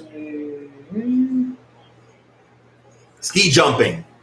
That's it. That's it. Yes. It's ski jumping. It's just called ski jumping. That's it. Yeah. Yeah. I'll watch ice hockey. I'll occasionally watch curling, bobsled, the ski jumping, the luge, of course. Yeah. Biathlon, I'll only if nothing else is on. Yeah, let's combine skiing with shooting a gun. Yeah. I don't know. But Speed skating, I'll definitely watch. Skeleton. Yeah. slalom skiing. The short track speed skating, yep. So the snowboarding events, yes, I'll definitely watch. Yeah. Snowmobile events. I watch.